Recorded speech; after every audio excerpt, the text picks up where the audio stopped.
I said step away from him. Now. The doorman's voice cut through the rain like a knife, his hand already reaching for his phone.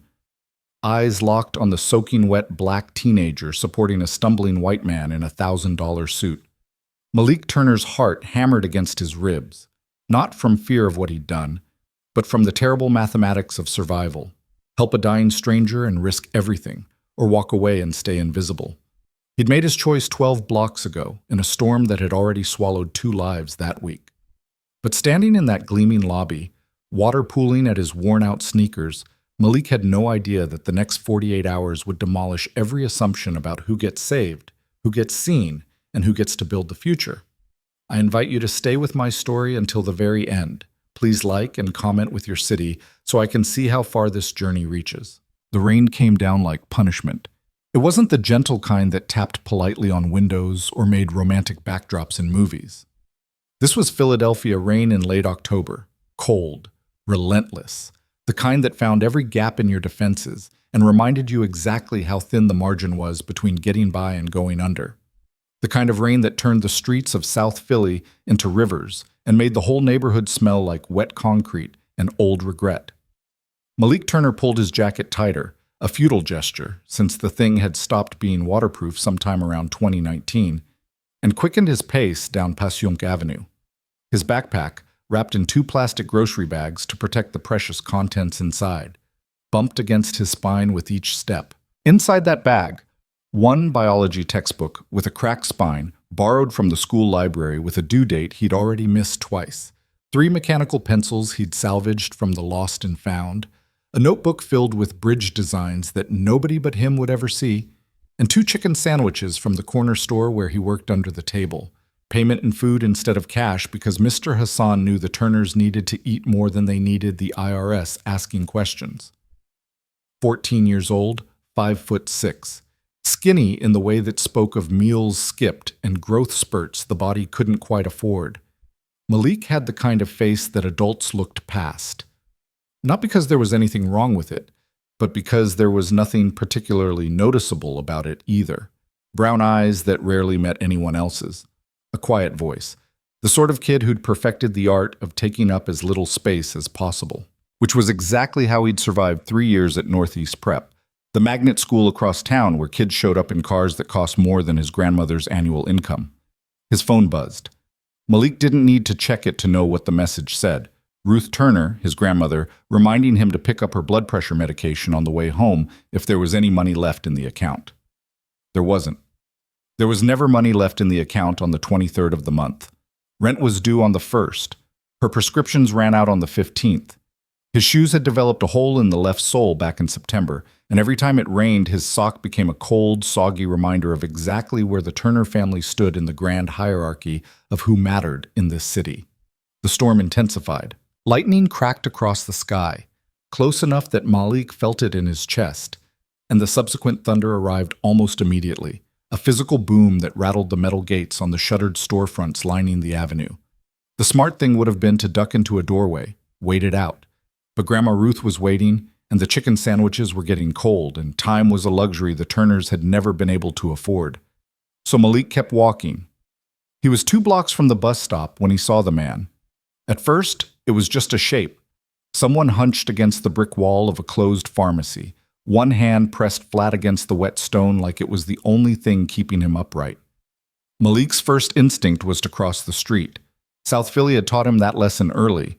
Don't get involved. Don't make eye contact. Don't insert yourself into situations that aren't your business. The city was full of people who needed help, and the Turner family was barely keeping their own heads above water. But something made him stop. Maybe it was the way the man was dressed. Expensive coat, tailored pants, leather shoes that probably cost more than Malik's entire wardrobe. Maybe it was the sound the man made, a desperate gasp that cut through even the roar of the rain. Maybe it was the fact that people were walking past him. Actually walking past, eyes averted, as if a well-dressed man collapsing on a street corner was somehow invisible. Malik recognized that invisibility. He'd lived in it his whole life. "Sir?" His voice came out smaller than he'd intended. "Sir, are you okay?" The man's head lifted slowly, and Malik saw his face for the first time. 60s, maybe early 70s. White. Deeply lined features that spoke of both age and something else. Grief, maybe, or exhaustion that went deeper than just physical tiredness. His skin had a grayish pallor that looked wrong even in the sodium vapor streetlight glow. The man's voice was ragged. I'm fine. Just need a moment. He was very clearly not fine. Malik glanced around, half expecting to see someone else stepping in, someone more qualified, more adult, more anything. But the street had emptied in the downpour, and the few people still hustling through the rain had their heads down, their worlds narrowed to the space between umbrella and destination. You don't look fine, Malik said. It came out blunt, but honest. You need me to call someone? The man's laugh was bitter. Someone's already called. Malik followed the man's gaze to a black sedan parked across the street, engine running, headlights cutting through the rain. In the driver's seat, a figure in a dark suit sat motionless, watching, not getting out, not helping, just waiting. That's my driver, the man said, and there was something in his voice. Shame? Anger? Robert, he's very good at following orders. Okay, Malik said slowly, trying to make sense of this. So, why isn't he helping you? Because I told him not to. The man's knees buckled slightly, and his hand slipped against the wet brick. Malik instinctively reached out, grabbing the man's elbow to steady him. The expensive coat was soaked through. The man was shaking. That's stupid, Malik said. Then, realizing what he'd just said to a grown man, a rich grown man, he added, Sorry, if you need help. What's your name, son? Malik. Malik Turner. Well, Malik Turner. The man tried to straighten up and failed. I appreciate the concern, but you should go. You don't want to be part of this. Lightning flashed again, and in that stark white moment, Malik saw the full picture. The man's trembling hands, the way he couldn't quite get his breathing under control, the expensive watch on his wrist, the resignation in his eyes. This wasn't just someone having a bad day. This was someone in the process of giving up. Malik knew that look. He'd seen it in the mirror after his mother died. He'd seen it in his grandmother's eyes every time another bill arrived that they couldn't pay. He made a decision that would change everything. Where do you live? The man blinked. What? Where do you live? Malik repeated. How far? Rittenhouse Square, 12 blocks north, but can you walk? Malik, can you walk? Malik adjusted his backpack, the plastic bags crinkling. Because standing here in the rain talking about whether I should leave isn't helping either of us. And I'm already soaked, so we might as well do something useful with it. For the first time, something like surprise crossed the man's face. You're serious? I don't really joke about hypothermia. Malik glanced at the sedan. Your driver gonna follow us? Robert follows orders, the man said quietly. I told him to wait. He'll wait. Then let's go. The man stared at him for a long moment. Then, slowly, he nodded. Graham, he said. My name is Graham Reynolds. Malik didn't recognize the name. Should he have? But he nodded back. Okay, Mr. Reynolds. Put your arm over my shoulder. I'm twice your size, and you're about to fall over. Come on. Graham Reynolds hesitated one more second, then complied. His weight settled onto Malik's shoulders, heavy and trembling, and together they pushed away from the wall and started walking.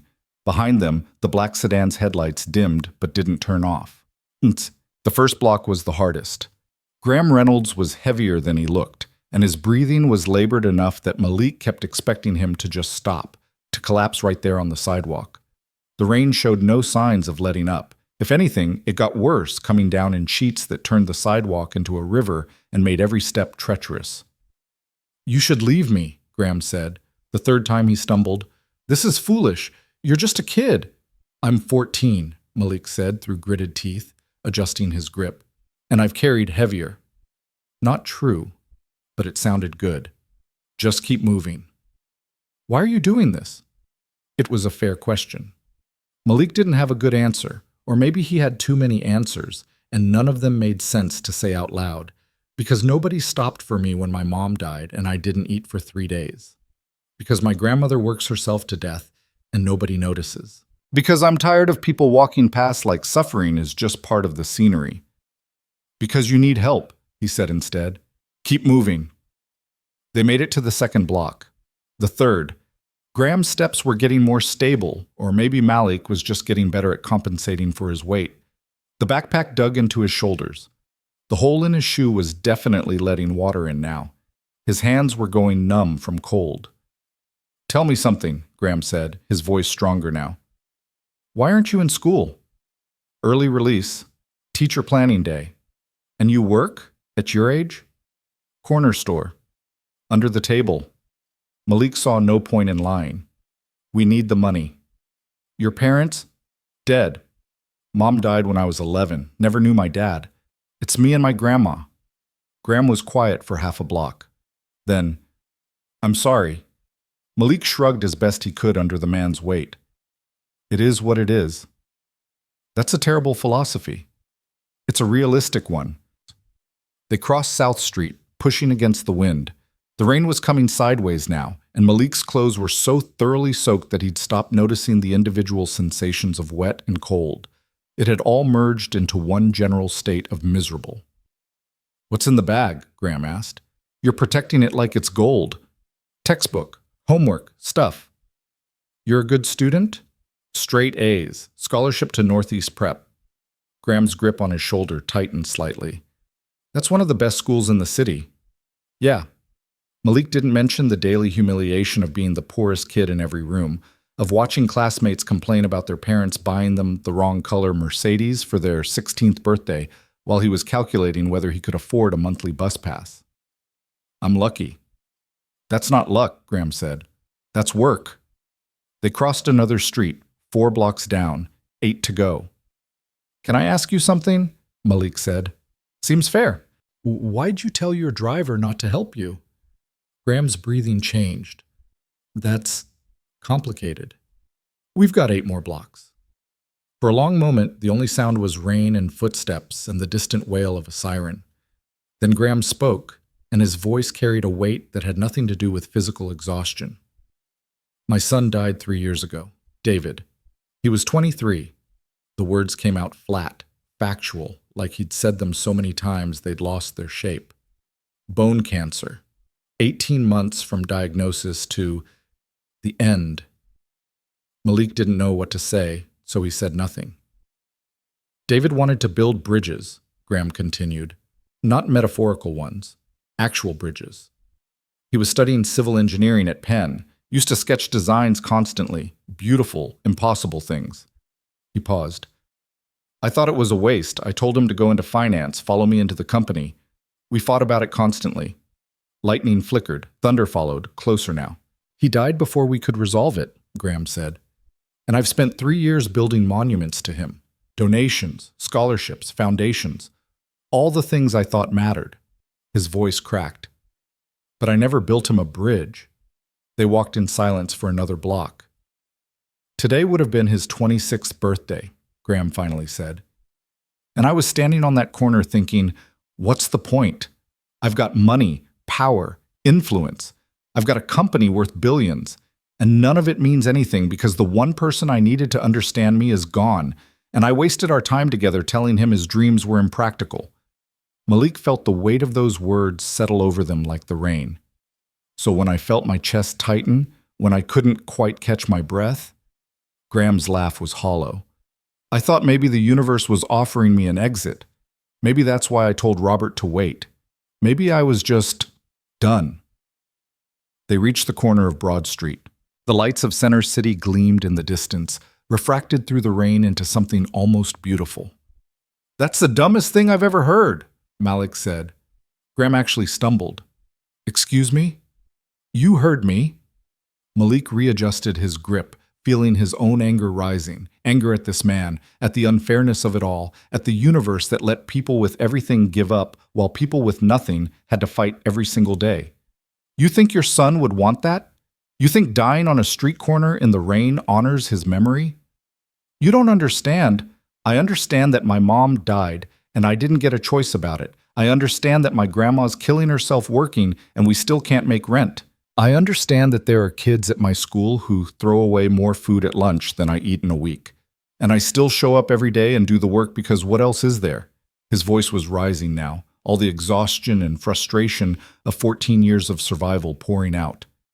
You've got resources, you've got power, you've got the ability to actually do something that matters, and you're ready to throw it away because it hurts? Malik, life hurts. That's not a reason to quit. That's a reason to build something better. They stood there in the rain, Malik breathing hard, Graham staring at him with an expression somewhere between shock and something else. Recognition, maybe. How old did you say you were? Graham asked softly. 14. You sound 40. Yeah, well, poverty ages you. Malik started walking again, pulling Graham along. Come on, 7 more blocks. Graham followed, but something had shifted. His steps were steadier now, his breathing more controlled. My son would have liked you, he said quietly. Malik didn't answer. There was nothing to say to that. They made it through the next 6 blocks mostly in silence, punctuated only by Graham's occasional directions and the steady percussion of rain against concrete. The neighborhood changed as they walked, the worn storefronts and row houses of South Philly giving way to the polished facades and tree-lined streets of Rittenhouse. The buildings got taller, the cars got nicer. The people they passed looked like they'd never missed a meal in their lives. Malik felt the shift like a physical thing, a boundary he was crossing without permission. Almost there, Graham said. They turned onto a quiet residential street where brownstones sat behind wrought iron fences, their windows glowing warm against the storm. 2 more blocks. But he'd stopped leaning quite so heavily on Malik's shoulder. The gray pallor had left his face, replaced by something closer to normal color. Whatever had been happening back on Passyunk Avenue, panic attack, heart episode, existential crisis, seemed to have passed. Or maybe, Malik thought, the man had just needed someone to tell him to keep walking. They stopped in front of a building that made Malik's apartment complex look like a storage unit. 4 stories of pristine brick and stone, with a covered entrance where a doorman stood beneath a burgundy awning, apparently immune to the rain. The doorman's eyes went straight to Malik, not to Graham Reynolds, soaking wet and disheveled. To Malik, the black teenager in the worn-out jacket and jeans that were 2 inches too short, supporting a white man in expensive clothes. The doorman's hand moved to the phone on his belt. I said, step away from him, now. The words came out sharp and hard, and Malik felt Graham stiffen under his arm. Paul, it's fine, Graham started. Mr. Reynolds. The doorman, Paul, didn't take his eyes off Malik. Are you all right? Do you need me to call the police? What? No, This young man was assisting you? Paul's tone made it clear exactly what kind of assisting he assumed was happening. Malik's hands dropped from Graham's shoulders. He took a step back, suddenly hyper-aware of every detail that marked him as someone who didn't belong. The hole in his shoe, the plastic-wrapped backpack, the way his wet clothes clung to his too thin frame. I should go, Malik said quietly. Malik, wait. Graham turned to Paul, and his voice carried an edge Malik hadn't heard before. This young man walked me 12 blocks in a storm because I was having a medical episode. He probably saved my life. So I suggest you adjust your tone immediately. Paul's expression didn't change, but something in his posture shifted. Of course, Mr. Reynolds. My apologies. I was simply concerned for your safety. My safety? Graham's laugh was sharp. Right. An awkward silence settled over the 3 of them, broken only by the rain drumming against the awning. Graham turned to Malik, reaching into his coat pocket. Please, let me... He pulled out a wallet, thick with cards and cash. You've done something extraordinary. The least I can do is... He extracted several bills. Malik saw the denomination. Hundreds. 5 of them. $500. More money than Malik had ever held at once in his life. That money would cover the rent, the medicine, the leak in the bathroom ceiling, the hole in his shoe. It would buy 2 weeks of not having to choose between Grandma Ruth's prescriptions and grocery money. 2 weeks of breathing room in a life that had never once given him space to breathe. Malik looked at those bills, and he felt something crack open inside his chest. Could take it. He'd earned it. 12 blocks in a storm, supporting a man twice his size, listening to confessions and giving advice way above his pay grade. Nobody could say he hadn't earned every cent. But standing there in the glow of that expensive building, with the doorman's suspicion still hanging in the air like smoke, Malik understood something with perfect clarity. The moment he took that money, the whole thing changed. The walk stopped being about one human helping another and became a transaction, a service rendered, a poor kid doing a job. And Malik Turner, who'd spent his entire life being invisible, being overlooked, being dismissed as someone who didn't matter, he refused to let this moment be reduced to that. "I don't want your money," he said. Graham blinked. "What?" "I didn't help you for money. I helped you because you needed help." Malik's voice was steady, even though his heart was hammering. "That's it." "Malik, I understand the principle, but be practical. You said yourself your family needs. We'll figure it out. We always do." It was a lie. They never figured it out. They just survived one crisis at a time. But Malik needed it to be true in this moment. "I hope you feel better, Mr. Reynolds." He turned to leave. "Wait." Graham's voice stopped him. "At least let me get your contact information, so I can properly thank you when—" "You don't owe me anything," Malik said. "Have a good night." And he walked back into the rain. The bus ride home was a blur of fluorescent lights and damp seats and the slow, creeping awareness of what he'd just done. Malik sat in the back, his backpack on his lap, watching the city slide past the rain-streaked windows. $500. Rent money. Medicine money. Security. Gone. Refused. Was he an idiot? Grandma Ruth would think so. Any practical person would think so. You didn't turn down that kind of money when you were barely keeping the lights on. You didn't refuse help just because of some abstract notion of dignity. But Malik couldn't shake the image of Paul the doorman's face, the automatic assumption that a black kid near a rich white man must mean trouble. Couldn't shake the feeling that taking that money would have confirmed something, that he was there to extract value, that kindness was just another hustle, that people like him only interacted with people like Graham Reynolds when there was a transaction involved. He'd refused to be that story, even if it cost him everything. The bus pulled to a stop 3 blocks from his apartment. Malik stepped out into the rain, lighter now, but still steady, and started the final walk home. His phone buzzed. A text from Grandma Ruth. "Where are you, baby?" "Getting worried." "Almost home," he typed back. "Had to help someone. Love you." He didn't mention the money he'd refused. Didn't mention Graham Reynolds or the 12-block walk or any of it. What was there to say? He'd done what felt right, consequences be damned, and now they'd deal with whatever came next. Same as always. Malik climbed the 3 flights to apartment 3C, each step accompanied by the squelch of his soaked shoe. He could hear Mrs. Chen's TV through her door, some game show where people screamed about prizes. Could hear the Johnsons' baby crying 2 doors down. Could smell Mr. Hassan's cooking, probably the same chicken he'd given Malik hours earlier, transformed into something warm and spiced and comforting. Home, such as it was. He unlocked the door to find Grandma Ruth in her usual spot, the ancient recliner that had outlived 2 apartments and was held together mostly by duct tape and determination. She was in her work uniform, dark blue scrubs that made her look smaller than she was. Her medication schedule spread across the TV tray beside her. "Baby, you're soaked through." She started to get up, wincing at the movement. Her knees had been bad for months, but the doctor wanted money they didn't have for the imaging that would tell them what they already knew. "I'm fine, Grandma. Stay there." Malik dropped his backpack by the door and went to the kitchen.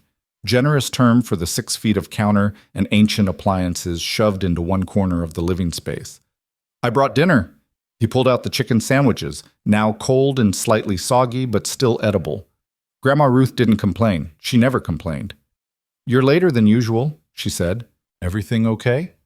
Malik thought about Graham Reynolds, about the storm, about $500 that could have changed their month. "Yeah," he said. "Everything's fine. Just helped someone on the way home. Took longer than expected." Grandma Ruth studied him with eyes that had seen too much and understood more than he gave her credit for. You're a good boy, Malik. Too good sometimes. No such thing. She took the sandwich he handed her. Your mama would be proud. Malik's throat tightened. Yeah. They ate in comfortable silence, the rain pattering against the single window, the TV providing ambient noise about people winning cars and trips to Hawaii. Lives so far from theirs, they might as well have been science fiction. Later, after Grandma Ruth had gone to bed and Malik was alone in the tiny alcove that served as his room, he pulled out his notebook. The one with the bridge designs. He'd started drawing them after his mother died. Something about the mathematics of it, the way forces distributed across cables and supports, the way you could span impossible distances if you just understood the principles. It made sense to him in a way nothing else did. Bridges connected things, made paths where there'd been none, turned obstacles into opportunities. Tonight he sketched something new. A pedestrian bridge arching over a river, designed for beauty as much as function. He gave it sweeping lines and elegant supports, made it the kind of structure people would cross just for the joy of crossing it, the kind of thing David Reynolds might have designed. Malik worked until his eyes burned and his hand cramped, and even then he didn't stop. Because tomorrow he'd wake up, and the rent would still be due, and his grandmother would still be in pain, and his shoes would still have that damn hole in them. But tonight, in this moment, he could build something impossible on paper and pretend that impossible things sometimes came true. Outside, the rain finally stopped. Inside, Malik Turner drew bridges that would never be built and tried not to think about the money he'd refused or the look in Graham Reynolds' eyes when he'd walked away. Tried not to think about whether he'd just made the biggest mistake of his life. Malik woke to the sound of engines, not the normal morning symphony of South Philly, delivery trucks and city buses and the occasional motorcycle that needed a new muffler. This was different, deeper, the kind of sound that came from vehicles built for purpose rather than economy, idling with the quiet confidence of machines that cost more than most people earned in a year. He rolled over on the thin mattress that served as his bed, squinting at the alarm clock that blinked a persistent 12 hunkuk because the power had gone out again last week and nobody had bothered to reset it. His phone said 8:47 a.m., Saturday morning. He'd slept through the night for the first time in weeks, exhausted from the storm and the walk and the weight of decisions that still sat heavy in his chest. The engines cut off. Car doors opened and closed with solid, expensive thuds. Malik sat up, suddenly alert. Their apartment faced the street, and through the gap in the curtains, bedsheets really, hung on a tension rod, he could see 3 black SUVs lined up at the curb like a presidential motorcade. Men in dark suits were emerging, looking up at the building with the kind of purposeful attention that made Malik's stomach drop. "Grandma?" His voice came out sharper than intended. Ruth Turner appeared in the doorway of her bedroom, still in her nightgown, one hand pressed to her chest. "Baby, what's going on? Who are those people?" "I don't know." But Malik had a terrible suspicion he did know, and the knowledge made his mouth go dry. Someone knocked on the door, not the tentative tap of a neighbor or the aggressive bang of a landlord demanding late rent. This was firm, professional, the kind of knock that expected to be answered. Malik and his grandmother exchanged a look. "Should I call someone?"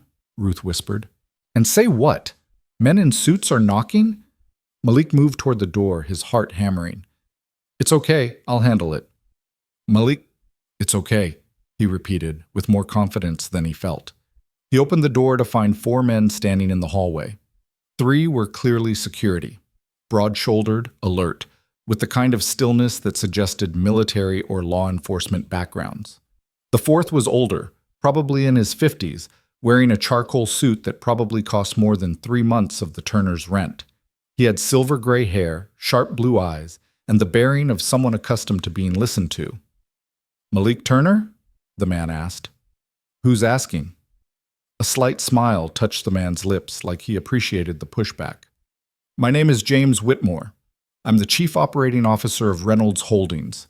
May we come in?" Malik's grip tightened on the door. "Why?"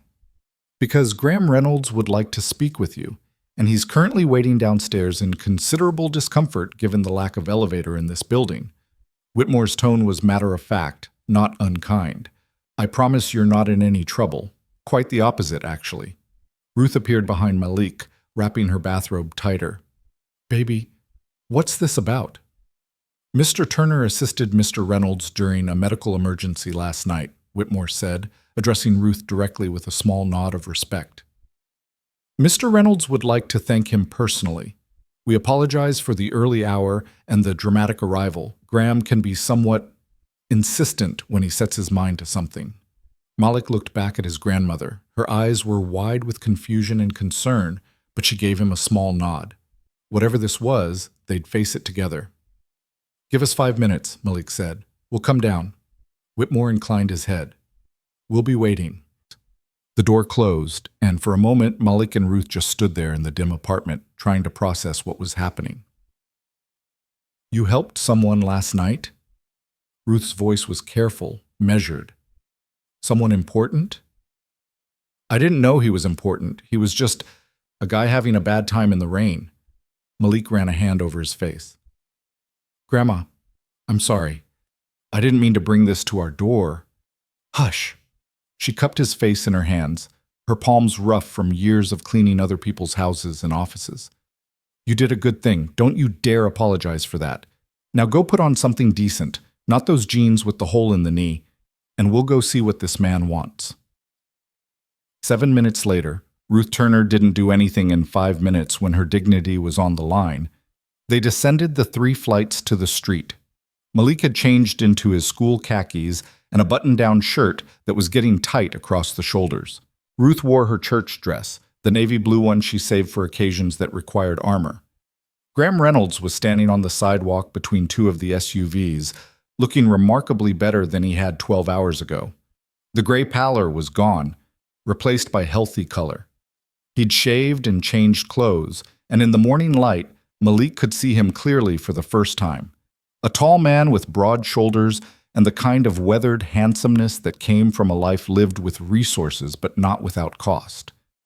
His eyes found Malik immediately, and something shifted in his expression. Relief, maybe. Or recognition. Malik. He took a step forward, then seemed to remember himself and stopped. Thank you for coming down. I realize this is all rather overwhelming. You could say that. Malik glanced at the SUVs, at the security detail maintaining a respectful but alert perimeter. What's going on? May I introduce my grandmother, Ruth Turner, Malik added, remembering his manners despite the surreal circumstances. Graham turned to Ruth and extended his hand. Mrs. Turner, it's an honor. You've raised an extraordinary young man. Ruth shook his hand, her grip firm despite her arthritis. He raised himself mostly. I just tried to keep up. Her eyes were sharp, assessing. You're the man he helped last night? I am, and I'm here because… Graham paused, seeming to choose his words carefully. Because your grandson refused to let me thank him properly. He walked away from an offer of compensation that most people would have accepted without hesitation. That sounds like Malik. It's also profoundly foolish, Graham said, but there was warmth in his voice. So I spent most of the night making some calls, doing some research, and trying to figure out how to properly express my gratitude to someone who clearly doesn't want to be thanked. Malik felt a chill that had nothing to do with the October morning. What did you do? Graham pulled an envelope from his jacket pocket. It was thick, expensive paper, the kind that probably cost more per sheet than Malik spent on a week of lunches. I did what I should have done 20 years ago for my own son. I listened. He held out the envelope. Malik didn't take it. I told you I don't want money. It's not just money. Graham's voice was quiet but insistent. Please, open it. Ruth placed a gentle hand on Malik's shoulder. Baby, it won't hurt to look. Slowly, Malik took the envelope. Inside was a handwritten note on letterhead that read Reynolds Holdings in elegant script, and beneath it, a check that made Malik's vision swim when he saw the number. $5,000. Mr. Reynolds, Malik's voice cracked. I can't. The note, Graham interrupted gently. Read the note first. Malik's hands were shaking as he unfolded the paper. The handwriting was precise, controlled, the work of someone who'd probably learned cursive with a fountain pen at some expensive private school. Malik, last night you gave me something I haven't had in 3 years, a reason to keep walking.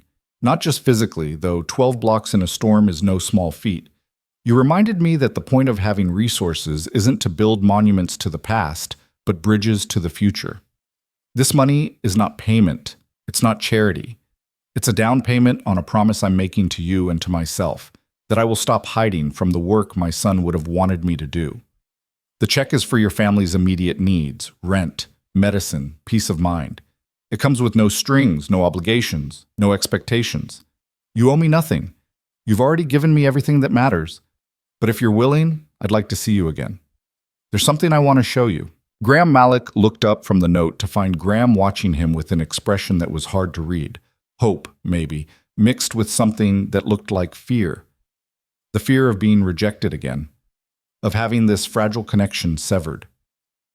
I don't understand, Malik said. You will, Graham promised, if you'll give me a chance, just one afternoon, tomorrow. Let me show you what I've been working on all night instead of sleeping. Ruth was reading over Malik's shoulder, her breath catching when she saw the check amount. Baby, she whispered, this is too much, Malik finished. It's not enough, Graham countered. It's a fraction of what you deserve, but it's what I can offer right now, today, to give your family some breathing room while I figure out how to do this properly. Do what properly? Graham smiled, and for the first time it reached his eyes. Build a bridge. Malik wanted to refuse. Every instinct told him this was too much, too fast, too strange. You didn't just accept $5,000 from a stranger, even if you'd walked him home in a storm. You didn't let yourself believe that one act of basic human decency could change everything, because life didn't work that way. Not for people like the Turners. But he thought about his grandmother's medication running out in 3 days. Thought about the rent notice on the kitchen table, stamped with increasingly aggressive red letters. Thought about the hole in his shoe and the leak in the bathroom and the 100 small emergencies they were always one crisis away from.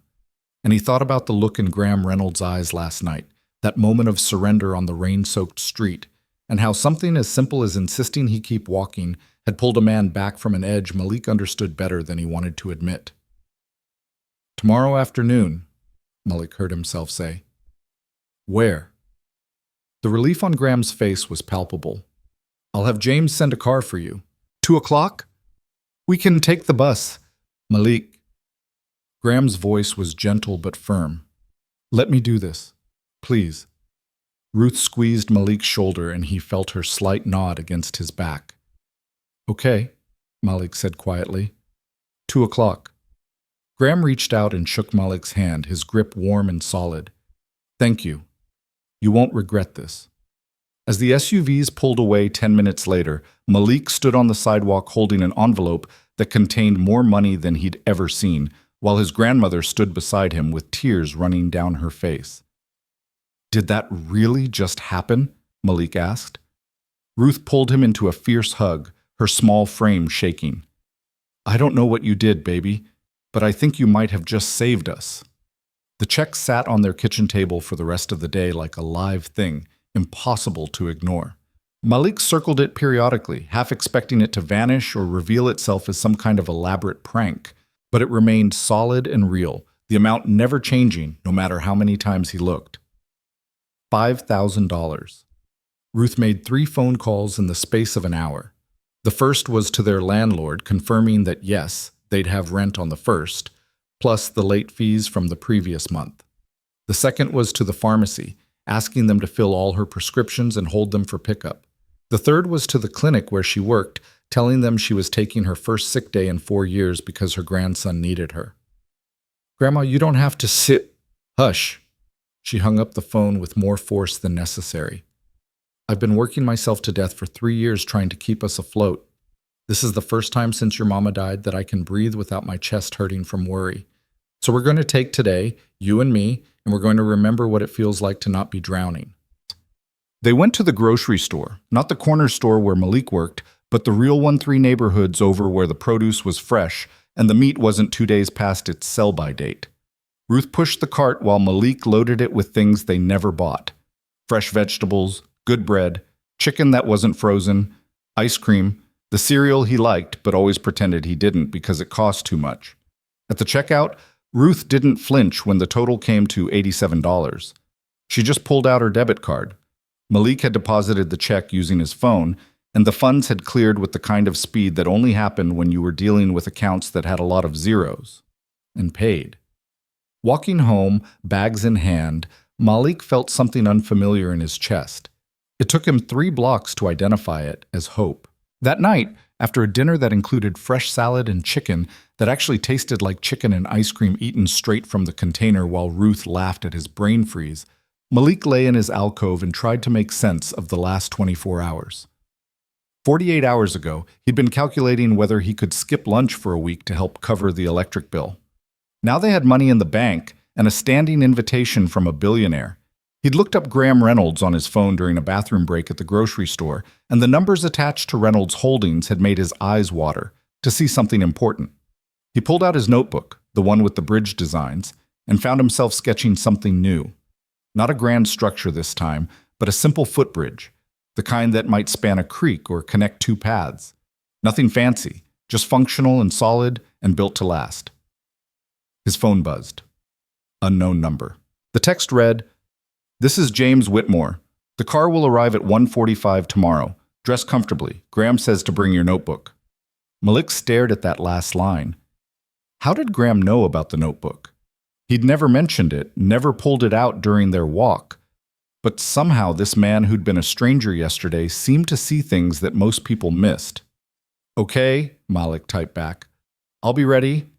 He set the phone down and returned to his sketch, adding details to the bridge supports, strengthening the foundation, making sure the structure could hold more weight than it would ever need to carry. Because that's what good bridges did. They didn't just connect points A and B, they held up under pressure. They lasted. They made the impossible crossing possible. Outside, South Philly settled into its Saturday night rhythm, music from open windows, voices calling in Spanish and in English and Vietnamese, the perpetual soundtrack of a neighborhood where people from everywhere tried to build something like home.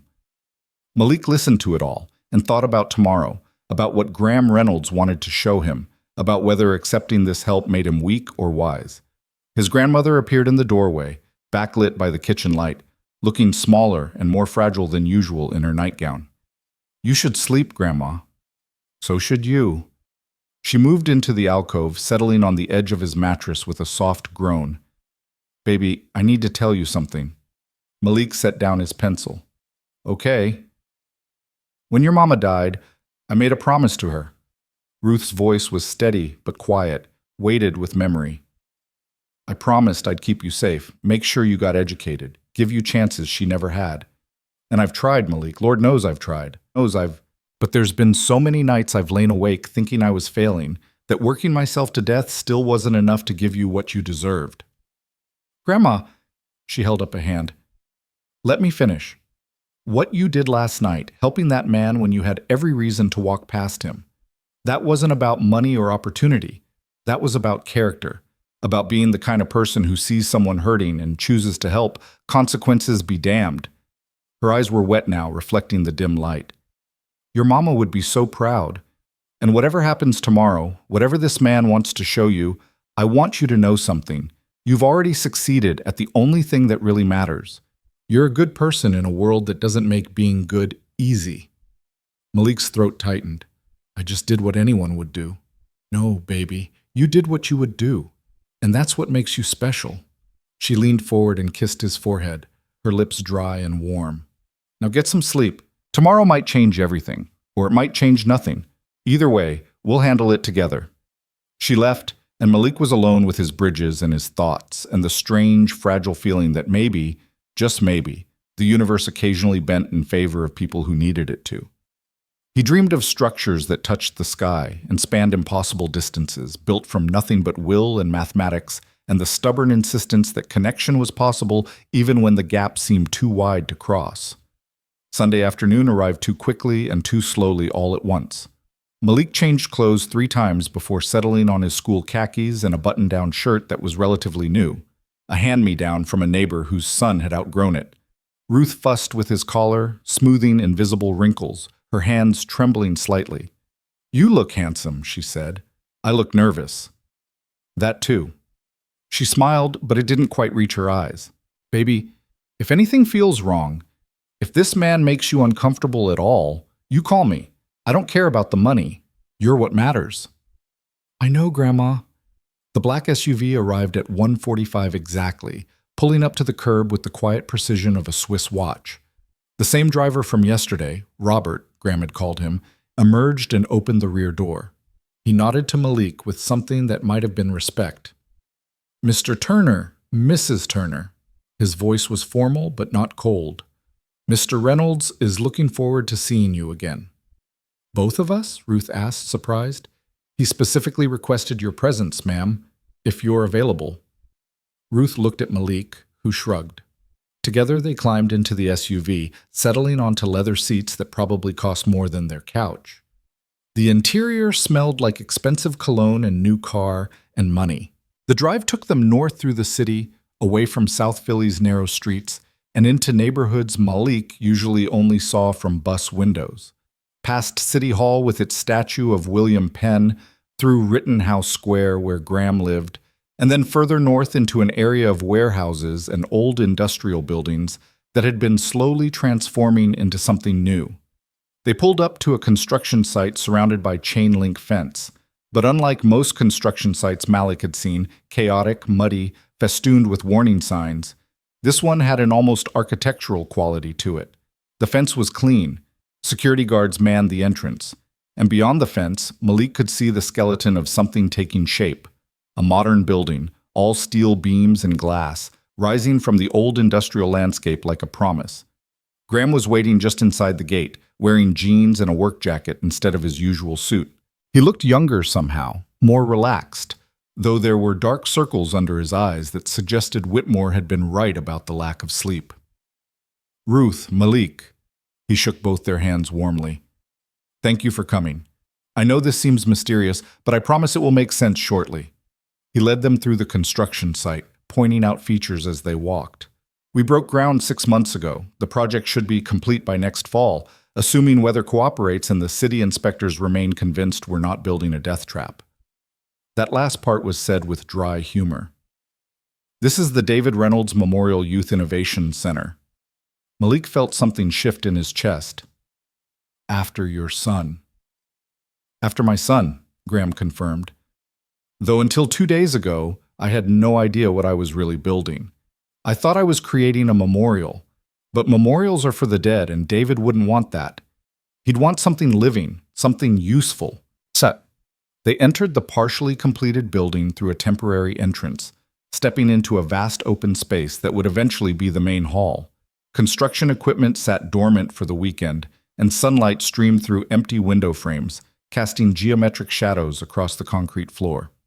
The center will offer programs for underserved youth, Graham continued, his voice echoing slightly in the empty space. STEM education, mentorship, college prep, skill development. We're partnering with the school district to bring kids here who wouldn't otherwise have access to these resources. That's wonderful, Ruth said quietly. Your son would be proud. Maybe. Graham's smile was bittersweet. But here's what I realized at about 3 this morning, after James finally convinced me to stop making phone calls and get some sleep. I was building this place the same way I built my company. Top down. Expert-driven. Adults deciding what kids need without actually listening to the kids themselves. He turned to face them fully, and Malik saw something raw in his expression. David tried to tell me that back when he was alive. He said I didn't listen, didn't understand that the people closest to a problem often have the best insight into solutions, and I dismissed him because I was older, more experienced, more successful. All the things that made me absolutely certain I knew better. Graham's laugh was hollow. I was wrong then. I've been wrong for 3 years. And Friday night, a 14-year-old kid proved it by refusing my money and telling me exactly what I needed to hear, even though I didn't want to hear it. Malik felt his face heat. Mr. Reynolds, you were right, Graham interrupted gently. Life hurts. That's not a reason to quit. That's a reason to build something better. So that's what I'm going to do. That's what we're going to do. If you're willing. He gestured to a table set up in the corner of the space, covered with blueprints and sketches and architectural drawings. Come here. I want to show you something. They approached the table, and Malik's breath caught. Among the professional architectural renderings and engineer's specifications was a sketch that looked painfully familiar. A pedestrian bridge arching over what appeared to be a small river or creek, designed with sweeping lines and elegant supports. Not one of his designs, but close enough to make Malik's heart race. The center backs up to Cobb's Creek, Graham explained, pointing to a map. Currently, there's no safe way for kids from the neighborhoods on the other side to get here without a long detour or crossing a dangerous street. So we're going to build a bridge. He pulled out another sketch, this one clearly from his son's hand, judging by the date in the corner and the signature. David designed this 6 years ago as part of a class project. A pedestrian bridge combining form and function, beautiful enough to be a destination in itself, but practical enough to serve a real purpose. Graham's fingers traced the lines with something like reverence. He showed it to me once, and I told him it was impractical. Too expensive. Too ambitious for something that just helped people get from point A to point B. Malik stared at the sketch, seeing in its lines the same love of structure and purpose that filled his own notebook. I can't build David's bridge exactly as he designed it, Graham continued. The engineering is outdated and the site requirements are different, but I can honor the spirit of it, and I can make sure that the people it serves have a voice in how it's built. He looked directly at Malik. Which is where you come in. Me? Malik's voice came out smaller than intended. Graham pulled a folder from beneath the blueprints and handed it to Malik. The David Reynolds Memorial Scholarship. Full tuition to the high school and university of your choice. Living expenses. Books. Everything you need to pursue whatever field you want. Engineering, architecture, anything. No restrictions, no requirements except that you keep being exactly who you are. Malik opened the folder with trembling hands. Inside was a formal scholarship offer, professionally printed, with his name at the top. The numbers made his vision swim again, not just tuition, but housing allowance, food stipend, technology budget, annual personal expenses. 4 years of high school, 4 years of college, all covered, all guaranteed. This is too much, he whispered. It's not nearly enough, Graham countered, but it's a start. And here's the second part. I'm hiring you. What? As a paid youth consultant for the Innovation Center, 15 hours a week, flexible schedule around school. Your job is to tell me when we're getting it wrong, to bring the perspective of someone who actually understands what kids in this community need, because you're living it, to help us build something that actually serves people instead of just making rich donors feel good about themselves. Ruth made a small sound, her hand going to her mouth. And the third part, Graham continued, his voice softening, is for you, Ruth. If you're willing, we need a community liaison for the center, someone to connect with families, help coordinate services, make sure we're actually reaching the people who need us most. It's a full-time position with benefits, including health insurance that will cover those prescriptions properly. Malik looked at his grandmother and saw tears streaming down her face, her shoulders shaking with sobs she was trying to contain. Why? Malik asked, his own voice breaking. Why are you doing this? Graham was quiet for a long moment, looking around the empty space that would become the center.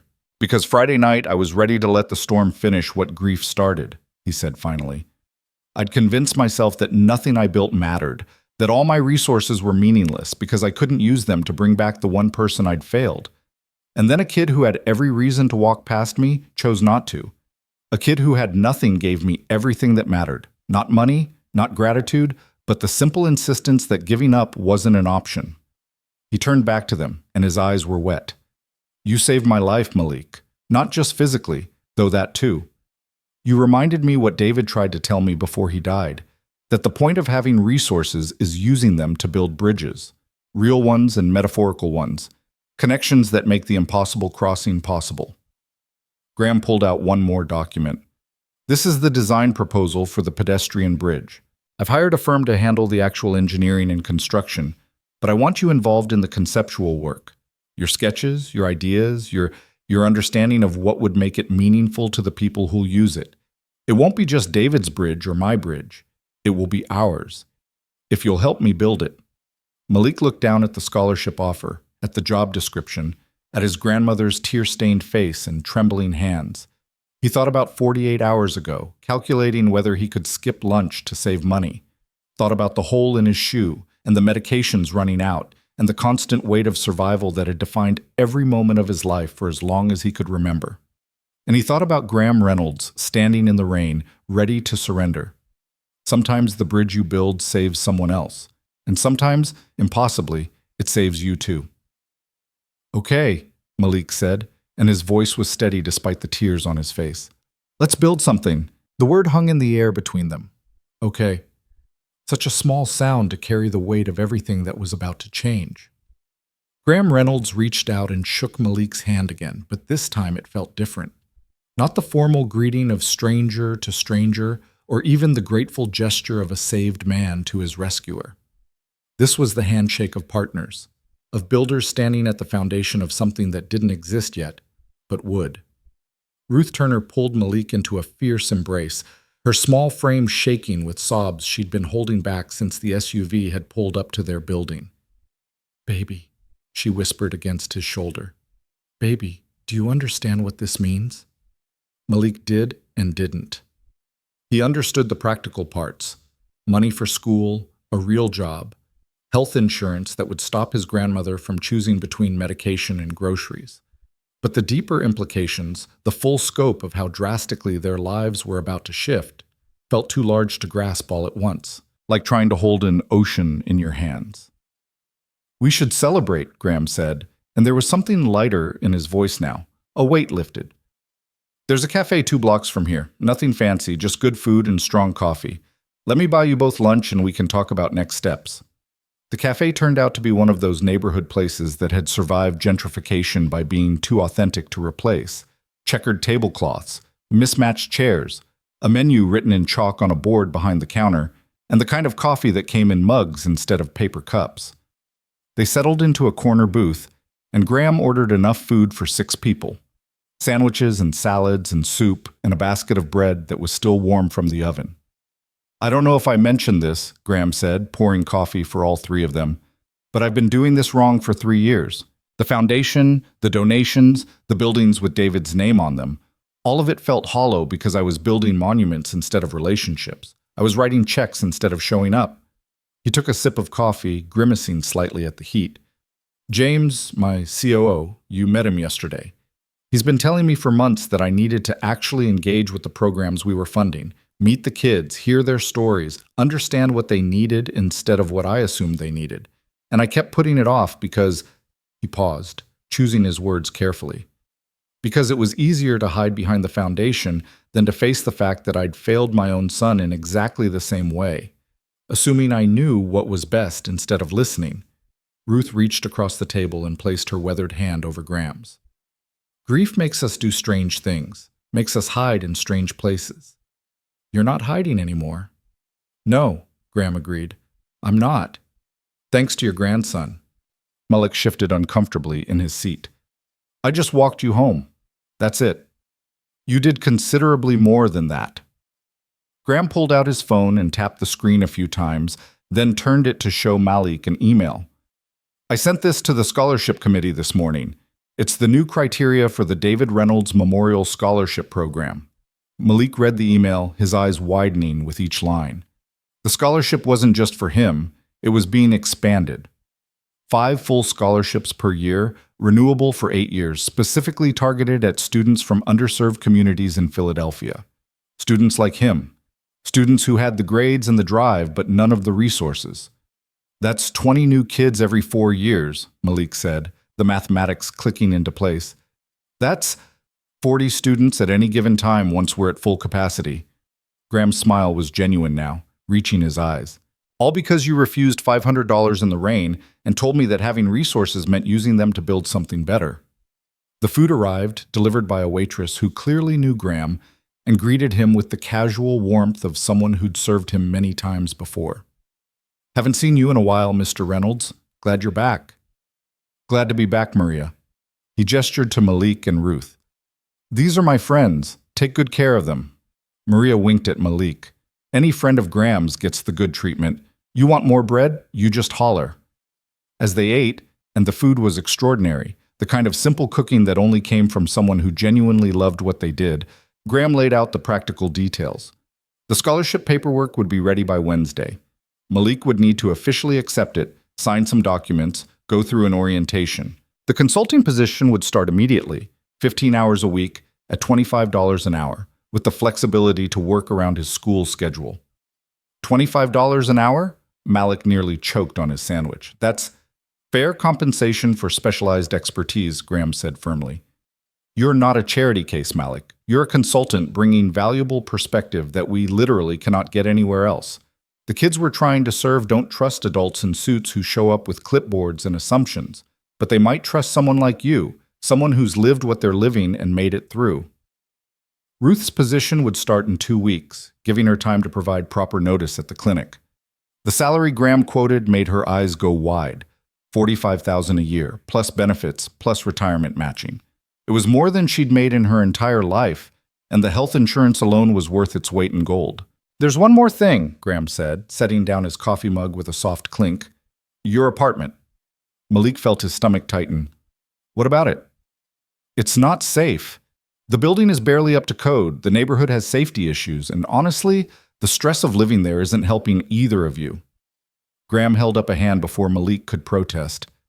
I'm not trying to insult where you come from. I'm saying you deserve better. The foundation owns several residential properties that we use for program housing. There's a 2-bedroom unit in Fairmount that just became available. Good neighborhood, close to public transit, walking distance to the Innovation Center once it opens. Mr. Reynolds, the rent would be subsidized based on income, Graham continued, as if Malik hadn't spoken. Same as you're paying now, maybe less, but it's clean, safe, and comes with utilities included. And before you say it's too much, think about your grandmother's health. Think about not having to worry every time you hear sirens or loud voices in the hallway. Malik looked at Ruth, who had tears streaming down her face again. Baby, she whispered. He's right. I hate that he's right, but he is. I lie awake every night worrying about you walking home from the bus stop, worrying about break-ins and fights, and all the things that happen in places where people are too tired and too poor to do anything but survive. We've survived this long. Surviving isn't living, Ruth said, and her voice cracked. Your mama wanted you to live, Malik, not just survive, to have a chance at a real future, not just scraping by until the next crisis. This is that chance. Malik stared down at his half-eaten sandwich, his appetite suddenly gone. Everything was moving so fast. Too fast. Friday night he'd been worried about making rent, and now he was being offered a new apartment, a scholarship, a job, a future that looked nothing like the narrow path he'd been resigned to walking. It was terrifying. What if I mess it up? The words came out before he could stop them. What if I'm not smart enough, or I can't handle the workload, or I say the wrong thing to the wrong person, and it all falls apart? Graham leaned forward, his expression serious. Then you learn from it, and try again. That's how this works, Malik. That's how everything works. I've built a multi-billion-dollar company, and I've made more mistakes than I can count. The difference between success and failure isn't perfection, it's persistence. And you're not alone in this, Ruth added, gripping his hand. You've got me. You've got Mr. Reynolds. You've got people who believe in you. I don't want to let anyone down. You won't, Graham said simply. Because you're not the kind of person who lets people down. You proved that Friday night. They sat in silence for a moment, the sounds of the cafe washing over them, the hiss of the espresso machine, the murmur of other conversations, the clink of silverware on plates. Normal sounds. The soundtrack of ordinary life happening all around them. Except Malik's life was no longer ordinary, and he wasn't sure if that was a blessing or a curse. Okay, he said finally. The apartment, the scholarship, all of it. Okay. Graham's smile could have lit the whole cafe. You're making the right choice. I hope so. Over the next week, Malik's life transformed with the kind of speed that left him dizzy. The paperwork for the scholarship came through on Wednesday, just as Graham had promised, thick packets of documents that Ruth insisted on reading cover to cover before either of them signed anything. She'd lived too long in poverty to trust offers that seemed too good to be true, even when they came from billionaires with good intentions. But the documents were clean. No hidden clauses, no unreasonable requirements, no traps waiting to spring shut. Just a straightforward commitment. Full funding for high school and college in exchange for maintaining a 3.0 GPA and participating in quarterly check-ins with the foundation.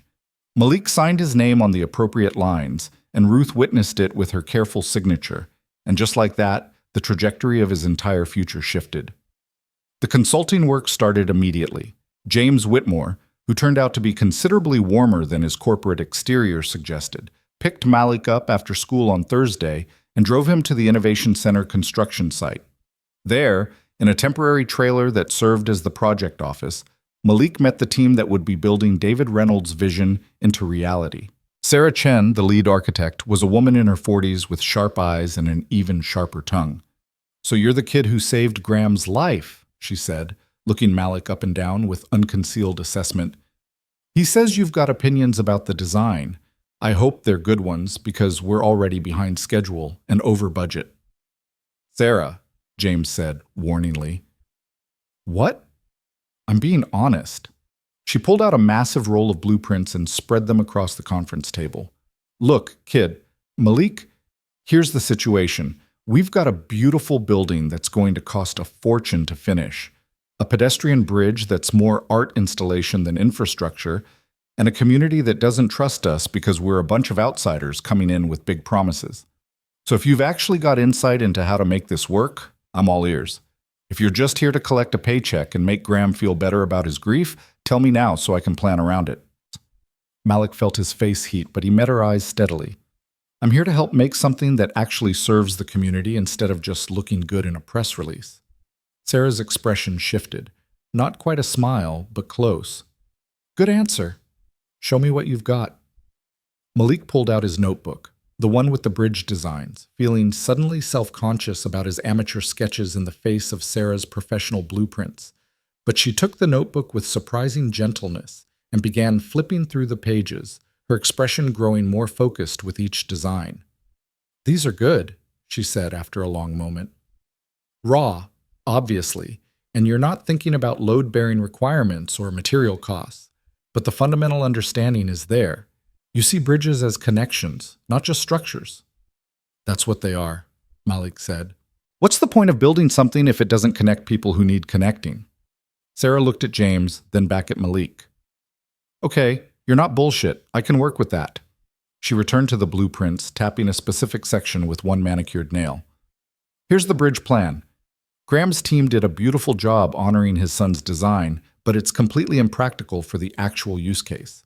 It's too narrow for the foot traffic we're expecting, the approach angles are wrong for accessibility, and the materials they've spec'd out will require maintenance that the foundation's budget can't sustain long-term." She pulled out another set of plans. "This is what the engineering firm proposed instead. Wider deck, gentler slopes, reinforced concrete instead of the artistic steel cables. Functional but boring. No soul." Malik studied both designs, seeing the tension between beauty and practicality, vision and reality. What if you combine them? Kept the artistic elements where they don't interfere with function, but simplified the structure where it needs to be practical. "That's what we've been trying to do for 3 months, Sarah said dryly. "Turns out it's harder than it sounds." "Can I try?" She raised an eyebrow. "Try what?" "Sketching some ideas. I'm not saying they'll work, but maybe a fresh perspective helps." Sarah and James exchanged a look. Then Sarah pushed a stack of blank paper across the table, along with a set of professional drafting pencils. "You've got 2 hours before James needs to get you home. Surprise me." Malik sat down and started drawing. He'd never worked with professional tools before, and the weight of the drafting pencils felt different from his cheap mechanicals, more substantial, more serious. But the mathematics were the same, the principles were the same. And the vision of what a bridge could be, should be, lived in the same place it always had, somewhere between his head and his heart, in the space where imagination met necessity. He started with David Reynolds' original design, tracing its elegant lines and understanding its ambition. Then he overlaid the practical requirements: width for foot traffic, clearance for accessibility, material constraints, maintenance considerations. And slowly, sketch by sketch, a hybrid began to emerge. Something that honored David's artistic vision while acknowledging the real-world needs of the people who would use it every day. 2 hours passed like 20 minutes. When James touched his shoulder gently, Malik startled. looking up to find both James and Sarah studying his sketches with expressions he couldn't quite read. "These are remarkable," Sarah said quietly. "Not perfect.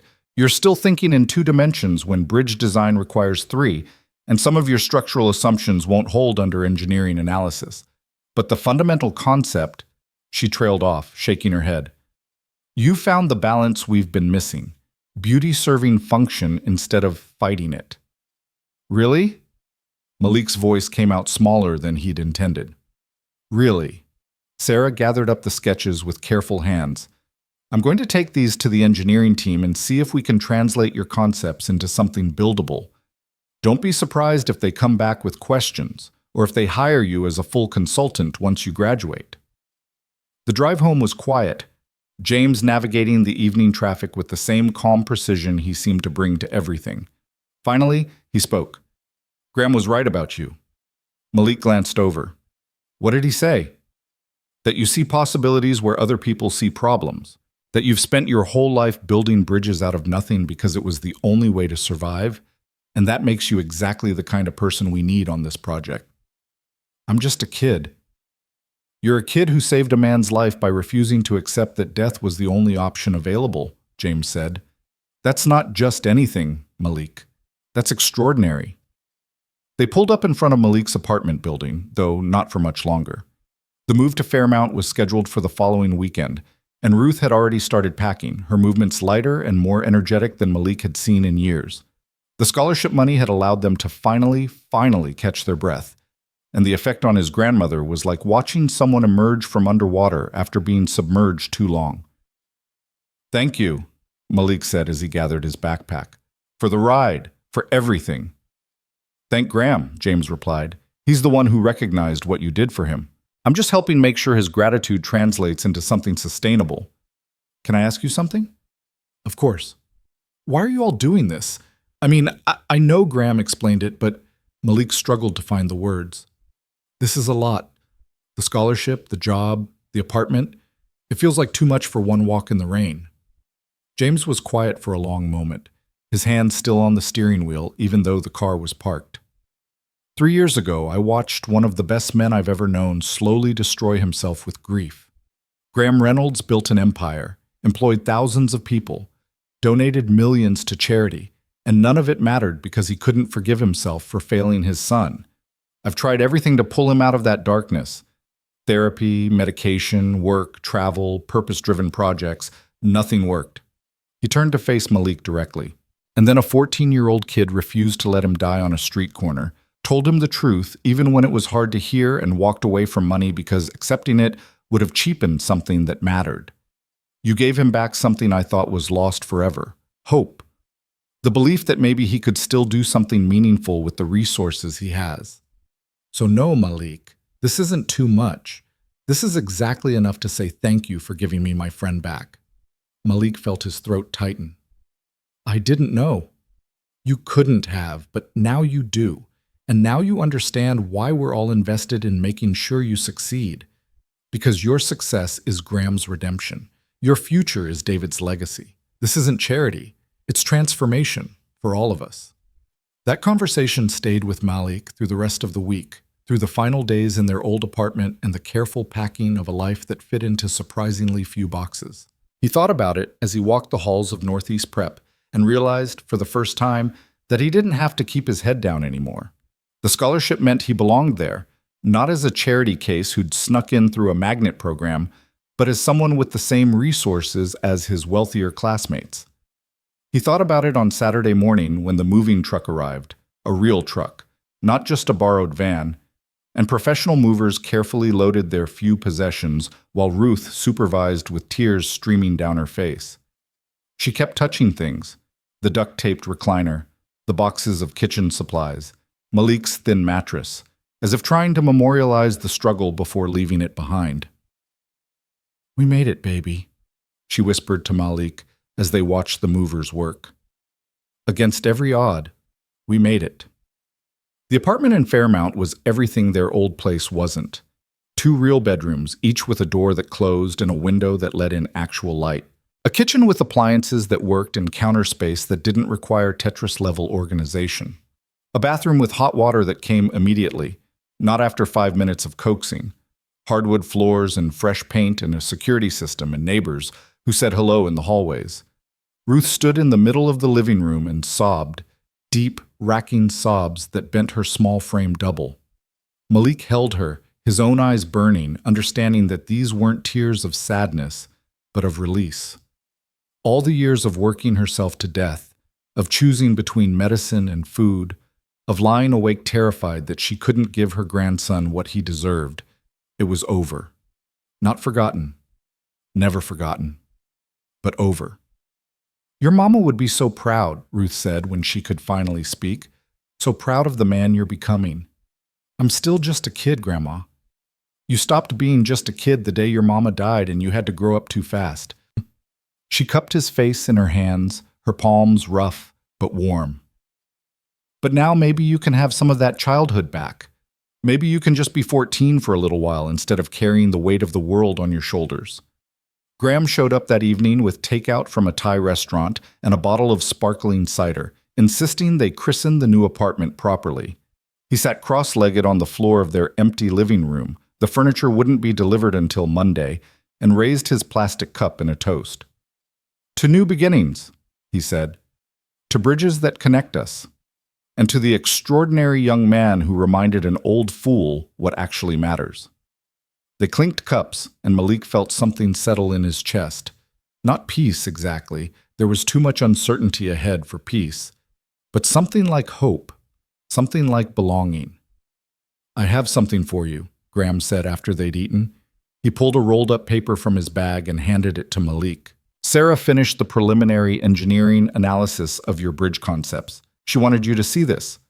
Malik unrolled the paper to find a professional rendering of the pedestrian bridge, incorporating his sketches but refined through Sarah's expertise and the engineering team's calculations. It was beautiful, the elegant cables from David's original design combined with the practical width and accessibility features Malik had added, all translated into something that looked both artistic and achievable. At the bottom, in Sarah's precise handwriting, primary design consultant, Malik Turner. "This kid's going places." "They're moving forward with this?" Malik's voice was barely a whisper. "They are. Construction starts in the spring, should be complete by next summer. You'll be 15 by the time it opens." Graham smiled. "Old enough to walk across something you helped design." Malik stared at the rendering, at the proof that his ideas, the sketches he'd made in a cramped alcove with cheap pencils and impossible dreams, could become real, could become steel and concrete, and a path for other kids like him to cross barriers that had always seemed uncrossable. "I don't know what to say."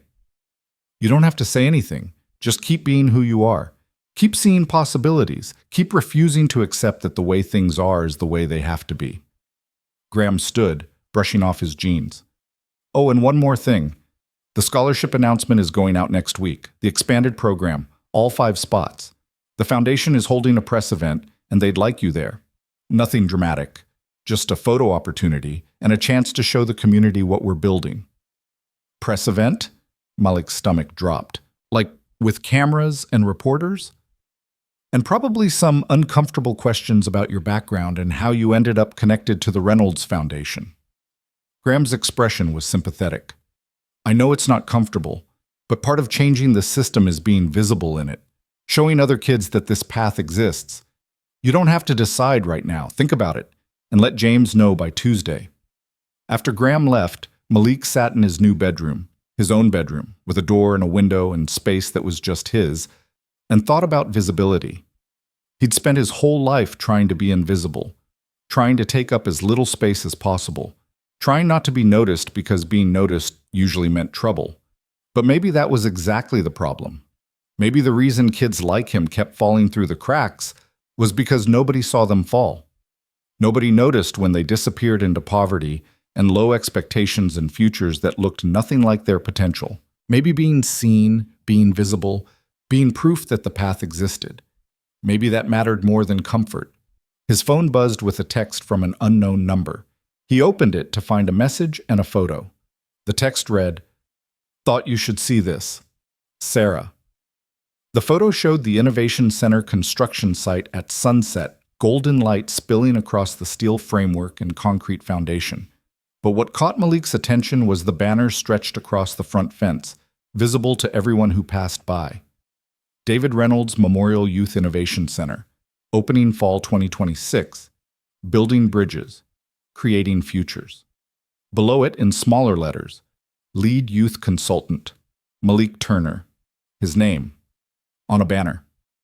Connected to something that would outlast him, that would serve thousands of kids over the years, that transformed grief into hope and resources into real, tangible change. Malik saved the photo and set it as his phone background. Then he pulled out his notebook and started sketching. Not a bridge this time, but a building.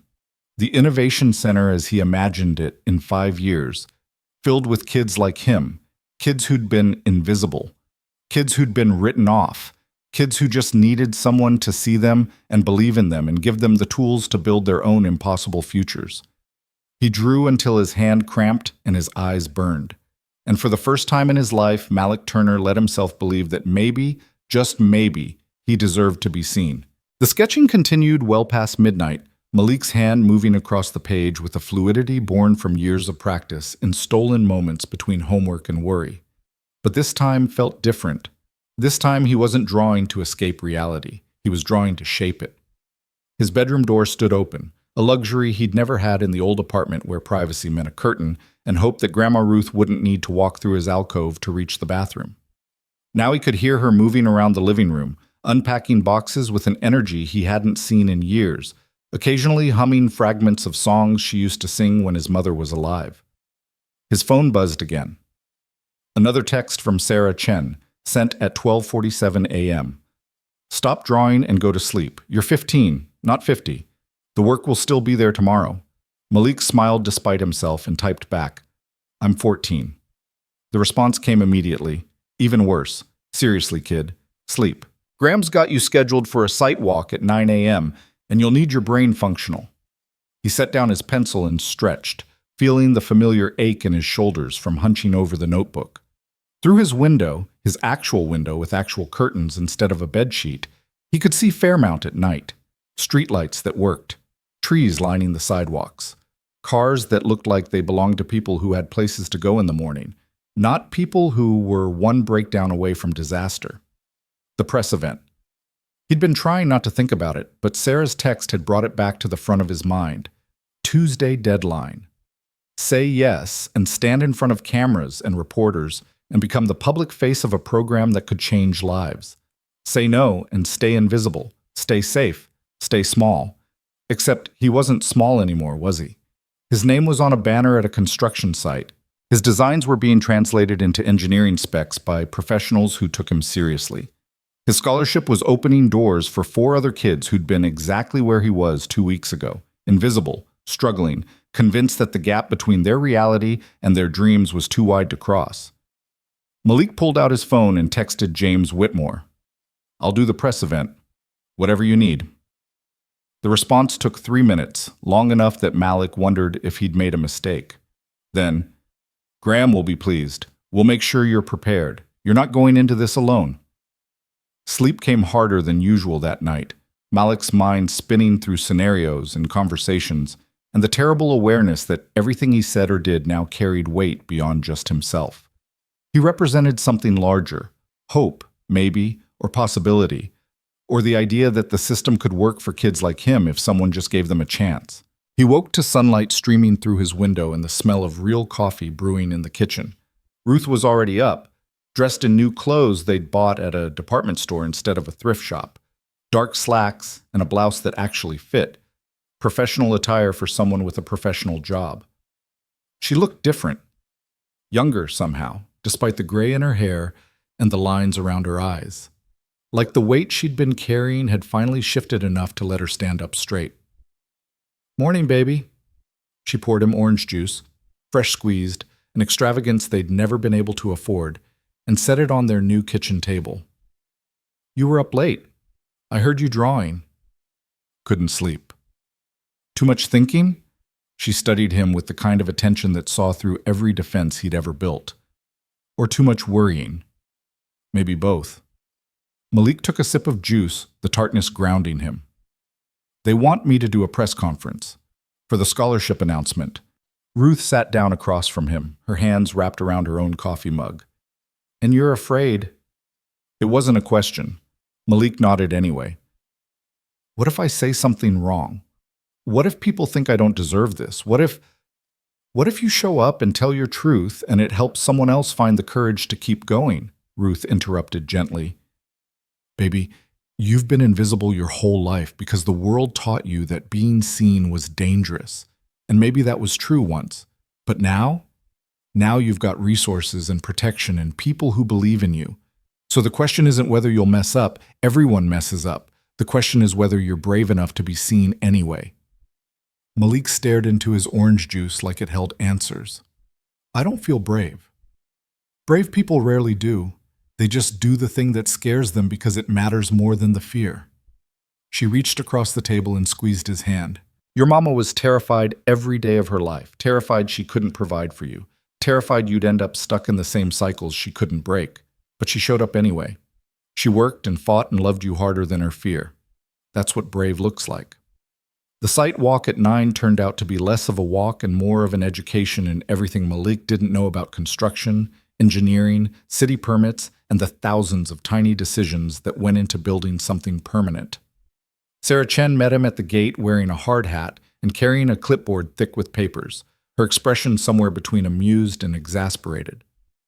You texted James at 1 in the morning saying you'd do the press thing, she said without preamble. Either you're more committed than I thought, or you have terrible boundaries around work-life balance. Maybe both, Malik echoed his earlier conversation with Ruth, accepting the hard hat Sarah thrust at him. Graham was already on site, deep in conversation with a man in a high-visibility vest who appeared to be explaining why certain materials had been delayed. He looked up when Malik approached, and his whole face transformed, the corporate mask dropping away to reveal something warmer and more genuine. There he is, our secret weapon. Graham shook Malik's hand firmly. Sarah's been raving about your bridge concepts. Apparently you've got an intuitive understanding of structural load distribution that would make most first-year engineering students jealous. I just draw what feels right. That's called talent, Malik. Don't diminish it. Sarah tapped her clipboard with a pen. Now, let's walk the site, and I'll show you where your ideas are going to become reality. Fair warning, construction sites are loud, dirty, and full of people who don't have time for nonsense. Keep your hard hat on. Stay close to me, and if someone yells at you to move, move immediately. Questions? Just one. How do you know so much about this? Sarah's smile was sharp. Because I grew up in a neighborhood a lot like where you came from, worked 3 jobs to put myself through architecture school, and spent 15 years proving I belonged in rooms that didn't want me. Sound familiar? It did. Malik followed Sarah and Graham through the construction site, his eyes widening as the scale of the project became clear. The Innovation Center wasn't just a building, it was a complex. Multiple structures connected by covered walkways, outdoor spaces designed for gathering and learning, and at the heart of it all, the bridge. His bridge, David's bridge, their bridge. The foundation had been poured, massive concrete pillars rising from the ground like promises made solid. Sarah pulled out the rendering Malik had seen the night before and held it up against the reality taking shape before them. See this angle here? She pointed to one of Malik's design elements, the curved support that echoed the original artistic vision while serving a structural purpose. That's going to be steel cable, tensioned to support the deck while creating visual interest. It's technically unnecessary. We could build a simpler bridge for less money. But you understood something the engineers initially missed. People are more likely to use and care for infrastructure that speaks to them emotionally, not just functionally. I just thought it should be beautiful, Malik said quietly. Beautiful and functional aren't opposites. That's what David Reynolds understood too. Graham's voice carried an edge of old grief, tempered now by something else. Purpose, maybe. He showed me his bridge designs and I told him beauty was a luxury we couldn't afford in practical engineering. I was wrong. Beauty is what makes people give a damn. They spent 2 hours walking every inch of the site. Sarah explained how Malik's consulting role would evolve as construction progressed, reviewing design decisions that impacted user experience, providing input on interior spaces, eventually helping develop programming for when the center opened. Graham talked about the other scholarship recipients, how the selection committee was already reviewing applications, how Malik's story was inspiring kids across the city to believe they had a shot. The press event is Wednesday at 2, Graham said as they stood overlooking the Bridge Foundation. The mayor will be there, some city council members, local news. We'll announce the expanded scholarship program and introduce you as both a recipient and a consultant. James will prep you Tuesday afternoon, expected questions, how to handle uncomfortable topics, all of that. What kind of uncomfortable topics? Graham and Sarah exchanged a look. People are going to want to know about your background, Sarah said carefully. Your mother's death, your poverty, how you ended up connected to Graham. Some reporters will approach it sensitively. Others will treat you like poverty porn, trying to get you to cry on camera about your struggles so they can get clicks. Malik felt his stomach tighten. So what do I do? You tell the truth on your terms, Graham said firmly. You decide what you're comfortable sharing and what stays private. And if anyone pushes too hard, James or I will shut it down. You're 14 years old. You deserve protection, not exploitation. The weight of it settled on Malik's shoulders again, heavier now that the event was real and approaching. But Sarah must have seen something in his expression because she nudged his shoulder gently. Hey, you walked a man 12 blocks through a storm when you could have left him to die. You refused money that would have solved every problem in your life because you wouldn't let kindness become a transaction. You stood in this office and showed me designs that made my entire team rethink our approach. Her voice softened. You can handle some reporters with microphones. And if you can't, we've got your back. Monday arrived with the kind of speed that suggested time itself had gotten impatient with Malik's anxiety. School felt surreal now, sitting in classrooms at Northeast Prep, knowing that his life outside these walls had transformed into something his classmates couldn't begin to understand. During lunch, he sat in his usual corner of the cafeteria, eating the sandwich Ruth had packed that morning in their new kitchen, and watched his peers complain about standardized tests and college applications like those were the biggest challenges they'd ever face. Marcus Chen, one of the few students who'd ever bothered talking to Malik beyond necessary group project communication, dropped into the seat across from him with his usual lack of ceremony. You look different, Marcus said, unwrapping an elaborate bento box his mother had probably spent an hour preparing. Did you get taller or something? Not in 4 days. Then what changed? Marcus studied him with the unsettling perceptiveness that made him simultaneously Malik's closest thing to a friend and the person most likely to see through any deflection. You're sitting differently. Holding yourself differently. Malik considered lying, then decided he was too tired for it. Some stuff happened. Good stuff. Complicated stuff. That's deliberately vague. Yeah, it is. Marcus took a bite of his lunch, chewing thoughtfully. Does this have anything to do with why Emma Rodriguez from the school paper was asking me if I knew you? Because apparently there's some press event Wednesday, and your name came up in the student news feed. Malik's head snapped up. What? Yeah, something about a scholarship announcement and a youth innovation center. Marcus pulled out his phone and showed Malik the screen. A brief article from the Philadelphia Schools District newsletter mentioning the expanded Reynolds Foundation Scholarship Program and noting that one of the inaugural recipients was a current Northeast Prep student. Malik's name was buried in the third paragraph, but it was there, visible, public. Oh no. Oh yes, Marcus grinned. So you want to tell me what's going on, or should I start wildly speculating and probably get it all wrong? The story came out in fragments, not all of it, but enough. The storm, the walk, Graham Reynolds, the scholarship that had expanded to include others. Malik left out the consulting work, the bridge design, the new apartment. Those details felt too raw, too personal, too likely to change the way Marcus saw him. But even the abbreviated version left Marcus staring with his bento box forgotten. You saved a billionaire's life and he gave you a scholarship? That's literally the plot of like 12 different movies. It wasn't like that. It sounds exactly like that. Marcus leaned forward, his expression shifting from surprise to something more serious. Malik, do you understand how many people are going to be watching you now? This isn't just a scholarship, it's a story. And stories have a way of getting bigger and stranger the more people tell them. I know. That's what scares me. Then why do it? Why agree to the press thing? Malik thought about Ruth's words that morning, about bravery being less about fearlessness and more about doing what mattered despite the fear. Because 4 other kids are getting scholarships too. Because maybe my being visible makes it easier for them. Because I spent my whole life being invisible and I'm tired of it. Marcus nodded slowly. Okay, that's a good reason. But Malik, when this hits the news, school's going to get weird for you. Kids who never noticed you before are going to suddenly want to be your friend. Teachers are going to treat you differently. Some people are going to resent you for getting something they think they deserve more. I know. Do you? Marcus's voice was gentle but insistent. Because I've been the scholarship kid here since 6th grade, the poor Asian kid who got in on merit while everyone else's parents made donations to the building fund. And it's lonely, really lonely. Even when people are nice, you never quite know if they like you or if they like what you represent. The honesty cut through Malik's defenses. So what do I do? You figure out who you are before everyone else tries to tell you. You hold on to the people who knew you before all this and trusted you when you had nothing. And you remember that the scholarship doesn't define you. It's just a tool. What you build with it, that's what matters. Tuesday afternoon, James Whitmore picked Malik up after school in a sedan instead of an SUV, something low-key that wouldn't draw attention.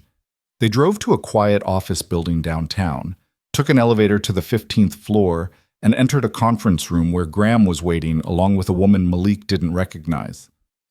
Malik, this is Patricia Hodges. She's a media consultant who works with the Foundation on Public Communications. James gestured to the woman, who stood and shook Malik's hand with a firm grip.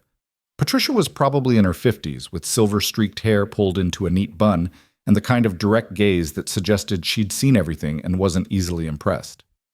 Nice to meet you, Malik. I've heard remarkable things. Let's see if we can keep them remarkable through tomorrow's event. For the next 3 hours, Patricia put Malik through what felt like a masterclass in not saying the wrong thing. She fired questions at him, some gentle, some invasive, some deliberately designed to provoke a reaction, and critiqued his responses with surgical precision. When they ask about your mother's death, don't look down. It makes you seem ashamed or like you're hiding something. Eye contact, brief answer, move on. You control the narrative, not them. If someone asks how much the scholarship is worth, you deflect. That's private financial information and you're a minor. Say, I'm grateful for the opportunity, and pivot to talking about the other recipients. When they inevitably ask what it's like to be poor, and they will, because reporters have all the subtlety of a brick through a window, you remind them that poverty isn't a personality trait. You talk about resilience, family, community. You don't perform struggle for their consumption. Malik's head was spinning by the time Patricia called a break. Graham appeared with bottles of water and granola bars, settling into the chair beside Malik with a sympathetic expression. I know this is overwhelming. Patricia's intense, but she's the best at what she does. She'll make sure you're protected tomorrow. I feel like I'm preparing for battle. In a way, you are. Public attention is warfare for people who aren't used to it. The goal is to get through it without losing yourself in the process. Graham took a sip of water. Can I tell you something about David? Malik nodded. When he was diagnosed, the press wanted to cover it. Billionaire son with cancer, very photogenic tragedy. We could have gotten sympathy, donations for research, all of it. David refused. He said his illness wasn't a story for other people to consume. It was his life, and he got to decide who had access to it. Graham's voice roughened. I was angry at him at the time, thought he was being stubborn and short-sighted. But he was protecting his dignity, his right to suffer privately instead of performing pain for an audience. So I should refuse the press event? No. You should do what David did. Decide what's yours and what you're willing to share. Draw those boundaries hard and hold them. Let Patricia help you defend them tomorrow. Graham met Malik's eyes. You're not a symbol, Malik. You're a person. Don't let anyone convince you otherwise. The final hour of prep was less intense, Patricia walking Malik through likely questions and helping him craft responses that were honest without being exploitative.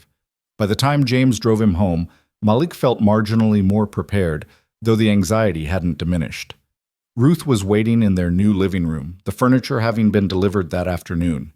She'd set up the space with care, the old recliner in the place of honor, despite its duct-taped arms, family photos on the walls, her Bible on the side table where she could reach it for her morning readings. It looked like home, like they belonged there. "How'd it go, baby?" "I think I'm ready, or as ready as I'm going to be." Malik collapsed onto the couch, letting his head fall back against the cushions. "Grandma, what if this changes everything?" "It already has changed everything. The question is whether you're going to let that change make you smaller or bigger."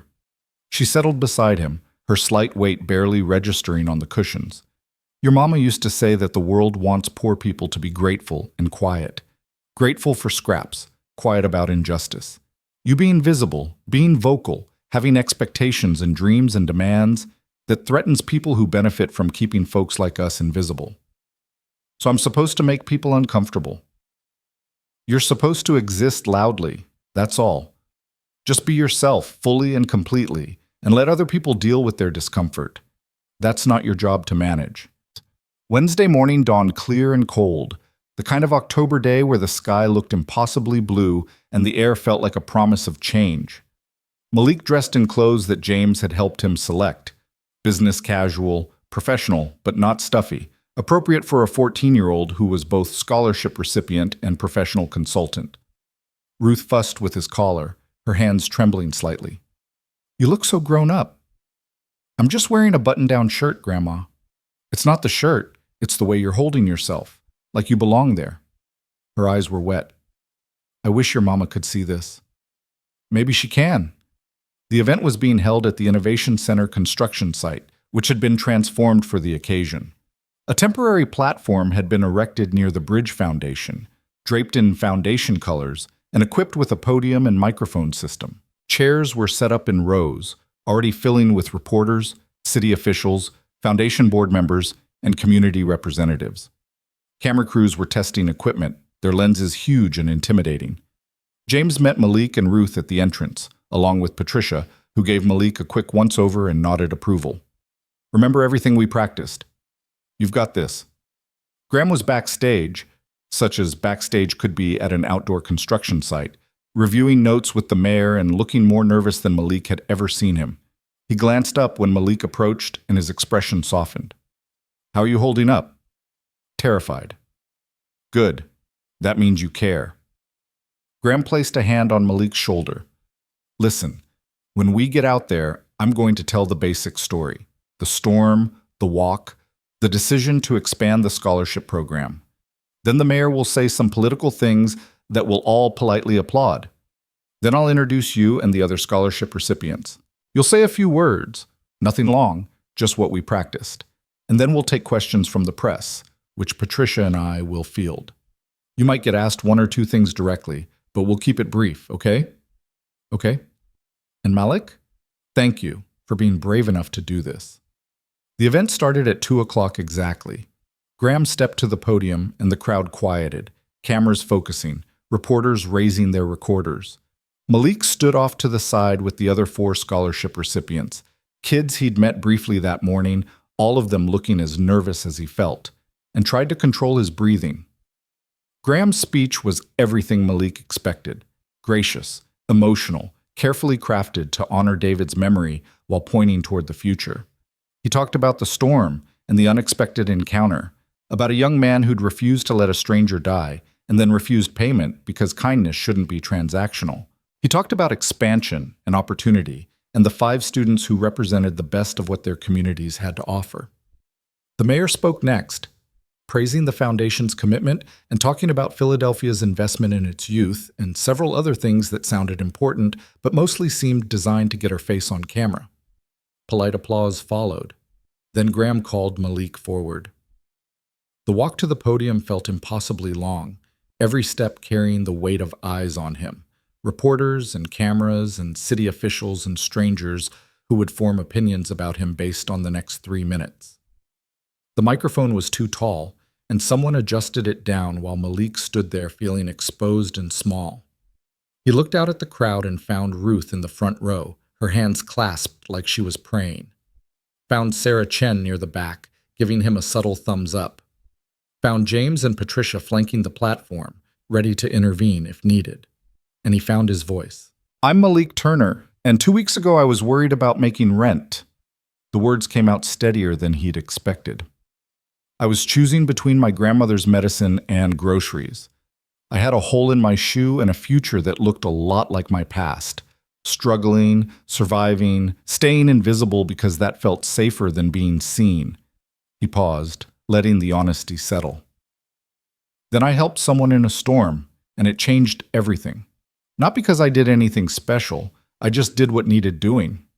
But Mr. Reynolds saw something in that moment that I didn't even see in myself, that kindness matters, that showing up matters, that people who've been invisible their whole lives deserve to be seen. Malik glanced at his notes, then decided to ignore them. Patricia would probably have a heart attack, but this needed to be real. This scholarship isn't just about money, though the money matters. It's about someone believing you're worth investing in. It's about a bridge, not just the one we're building here, but the one between who you are and who you could be. And Mr. Reynolds understood that because his son understood that, and now 4 other kids get to cross that bridge too. He looked directly at the cameras. If you're watching this and you're a kid like me, struggling, scared, convinced the gap between your dreams and your reality is too wide to cross, I want you to know something. You're not invisible. You matter. And somewhere, there's a bridge waiting for you. Maybe you just have to be brave enough to start walking. The applause was immediate and loud, and Malik stepped back from the podium feeling shaky, but also somehow lighter, like he'd set down a weight he'd been carrying for years. The press questions came fast after that, mostly directed at Graham and the mayor. Patricia fielded them with professional efficiency, but eventually one reporter stood and addressed Malik directly. Malik, some people might say you got lucky, that you happened to be in the right place at the right time. What would you say to those critics who think this scholarship should have gone to someone with higher test scores or more extracurricular activities? It was the question Patricia had warned him about, designed to make him defensive or grateful or small. Malik felt the trap in it and chose to step around instead of into it. I'd say that luck is what happens when preparation meets opportunity. I've been preparing my whole life, working hard, studying harder, staying focused even when everything around me was falling apart. The opportunity came because I showed up when someone needed help. Both parts matter. He met the reporter's eyes. And if someone thinks they deserve this more than me, I hope they get their own opportunity. Because that's the whole point. There should be enough opportunities for everyone, not just one kid who happened to walk someone home in a storm. Even Patricia looked impressed. The event wrapped up 45 minutes later, and Malik found himself surrounded by people wanting to shake his hand, tell him their stories, ask him questions that had nothing to do with the scholarship and everything to do with their own struggles with visibility and access and belonging. Graham stood nearby, watchful but not interfering, letting Malik navigate the attention on his own terms. Finally, blessedly, James extracted him and Ruth, guiding them toward the car while Patricia ran interference with the remaining reporters. "You did beautifully, baby," Ruth said once they were safely in the vehicle, her voice thick with emotion. So beautifully. Malik leaned against her shoulder, suddenly exhausted. "Is it over?" "The event is. The rest is just beginning." She kissed his forehead. "But you're ready for it. I know you are."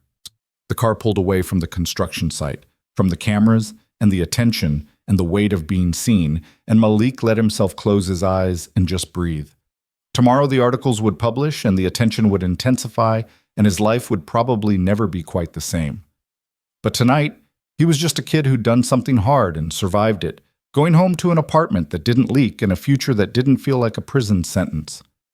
Through the car window, he caught one last glimpse of the construction site, the steel framework rising against the autumn sky, the foundation of the bridge that would bear his ideas and David Reynolds' dreams, and the accumulated hope of everyone who believed connection was possible even across impossible distances.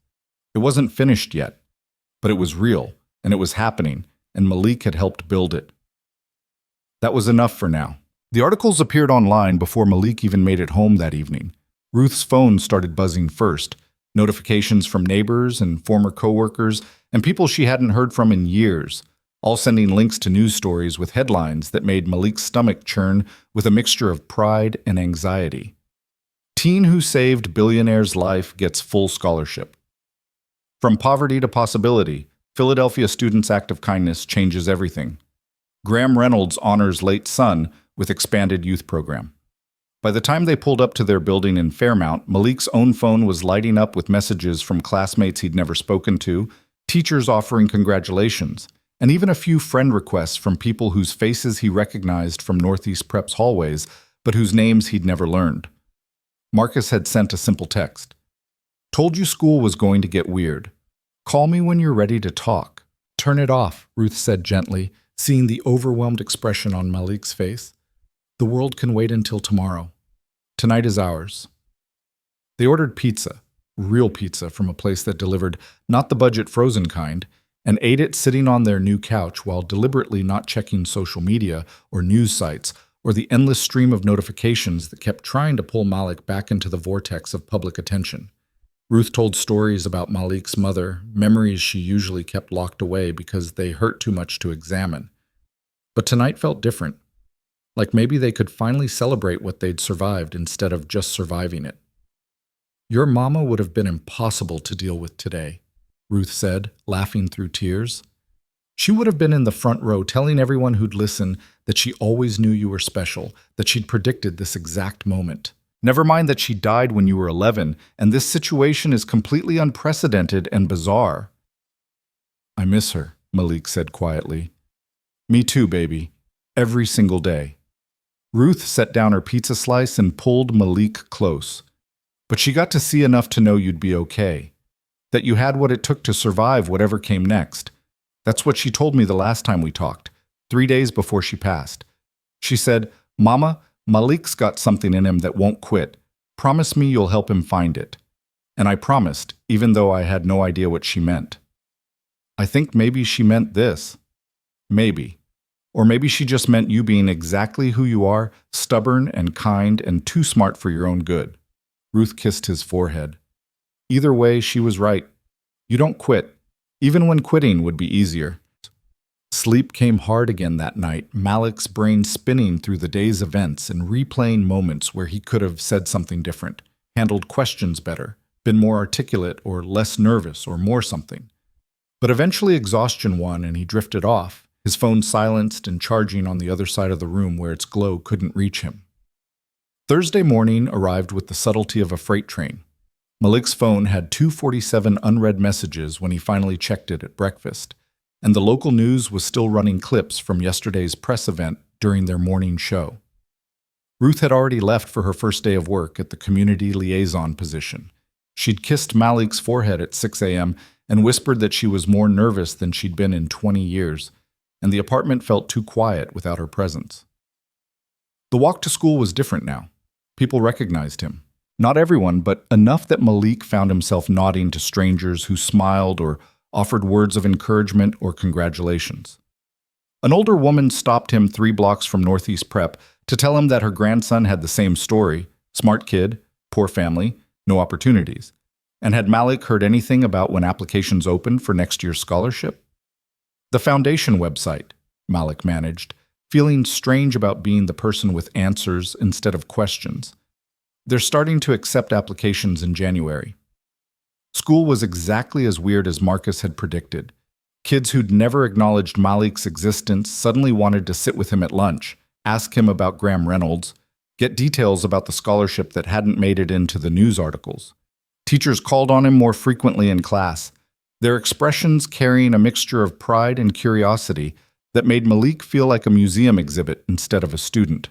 By the time lunch rolled around, Malik was ready to hide in the bathroom for the remainder of the day. Instead, he found Marcus in their usual corner of the cafeteria and collapsed into the chair with a groan. I hate this. Told you. Marcus pushed half his sandwich across the table. Your lunch got cold because Ashley Morrison cornered you by the lockers for 15 minutes asking about internships at Reynolds Holdings, didn't it? How did you know? Because Ashley Morrison has been planning her corporate career since 6th grade, and she sees you as a networking opportunity. Marcus took a bite of his own sandwich. Welcome to being visible, my friend. It's exhausting and weird and doesn't get easier, but eventually you figure out who's genuine and who's just using you for access. And which one are you? Marcus grinned. I'm the genuine one who's also smart enough to know that being your friend might occasionally come with perks. I contain multitudes. Despite everything, Malik laughed. You're terrible. I'm honest, there's a difference. Marcus sobered slightly. But seriously, how are you holding up? That press event looked intense. It was, but also kind of amazing. Like, I've spent my whole life being invisible and suddenly people are listening to me. Actually listening, like what I say matters. Malik picked at his own sandwich, and I just wish I knew what to do with that. How to use it without losing myself in it. You figure it out one day at a time, and you keep people around who knew you before all this and will tell you when you're being an idiot. Marcus raised his juice box in a mock toast. That's my job now, apparently. Professional idiot detector. Lucky me. The rest of the day passed in a blur of attention and adjustment, but by the final bell, Malik had started to find his footing. He'd learned to deflect the more invasive questions, to redirect conversations toward the scholarship program and the other recipients, instead of his own story, to protect the parts of himself that weren't for public consumption. Patricia would have been proud. James picked him up after school. Malik had texted asking if they could talk, and James had responded immediately with a time and location. They drove to a quiet coffee shop in University City, the kind of place where graduate students camped out for hours with laptops, and nobody bothered anyone. You survived your first day of fame, James said once they'd settled into a corner booth with overpriced lattes. How does it feel? Weird, overwhelming, kind of validating, but also like I'm wearing someone else's skin. Malik wrapped his hands around the warm cup. Is it always going to be like this? The intensity will die down. Press cycles move fast. Next week there will be a new story, and people will mostly forget about you except when it's convenient to remember. James's tone was matter-of-fact, but not unkind. The question is what you do with the platform while you have it. Because right now, people are listening. What do you want them to hear? Malik had been thinking about this since yesterday, turning it over in his mind during the sleepless hours and the overwhelming day. I want them to hear that the system is broken, that kids like me shouldn't need to save a billionaire's life to get access to education and opportunity.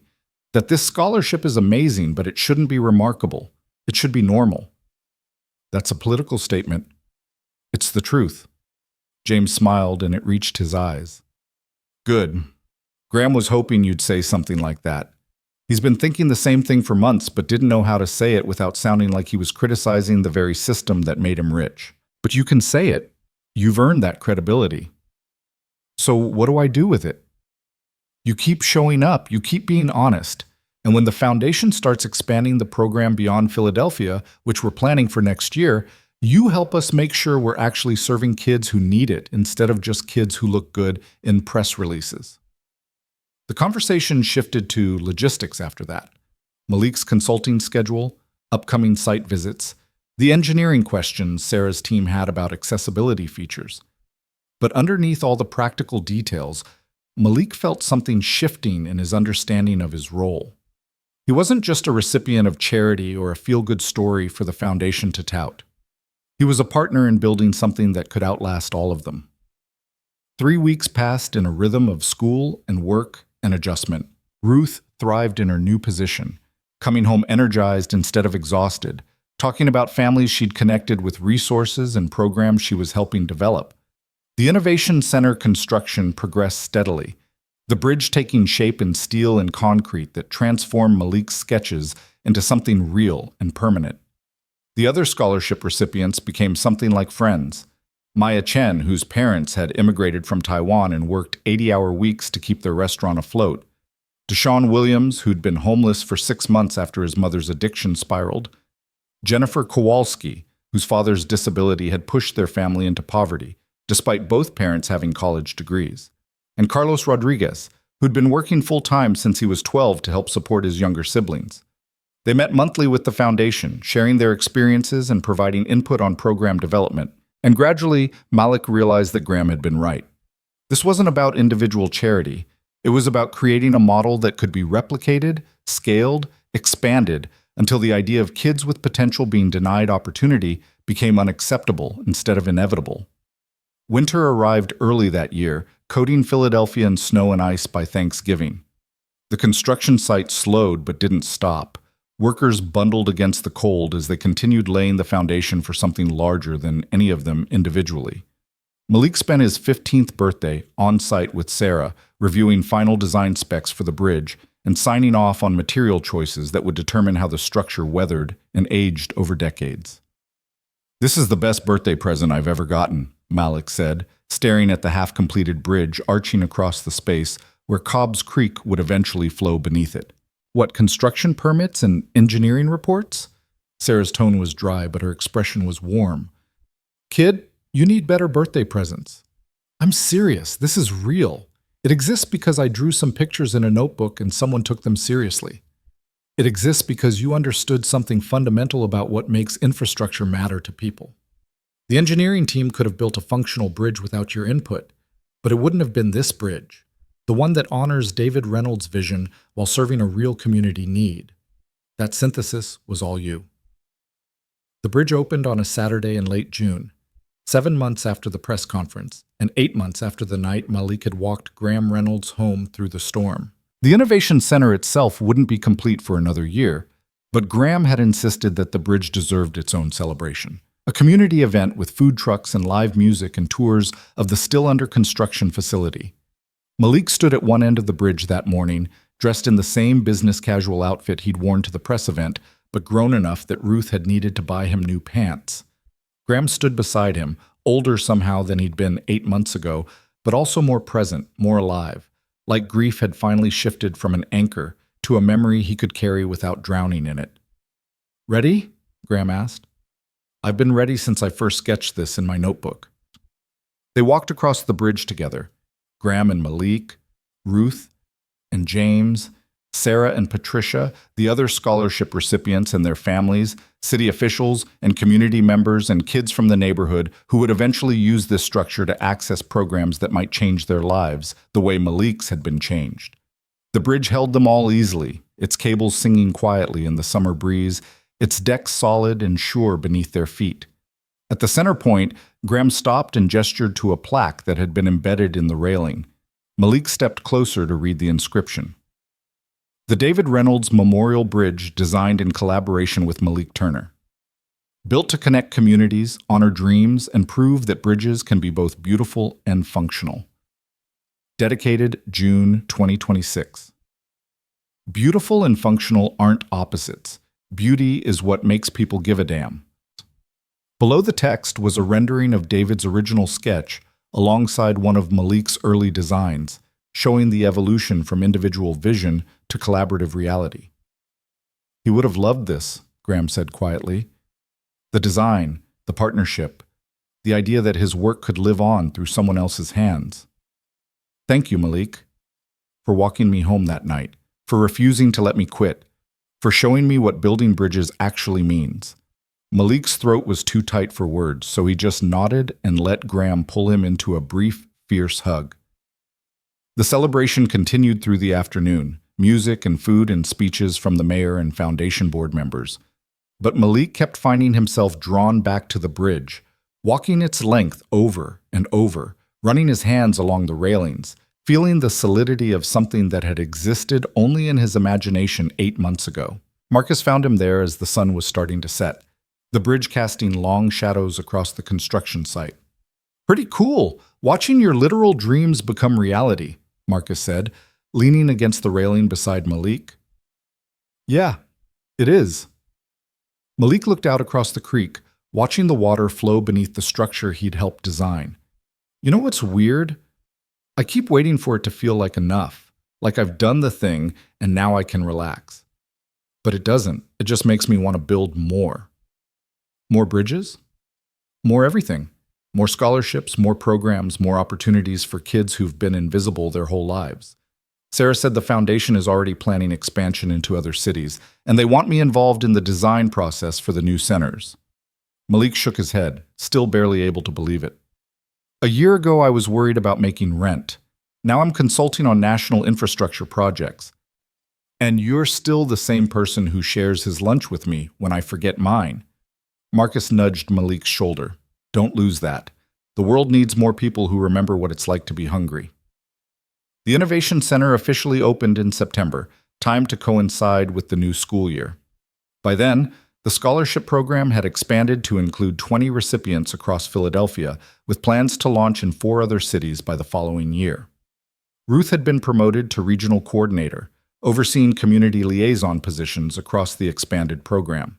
And Malik, now a sophomore at Northeast Prep with a 4.0 GPA and a consulting contract that paid him more than Ruth's old clinic salary, had become the public face of what Graham called transformative philanthropy.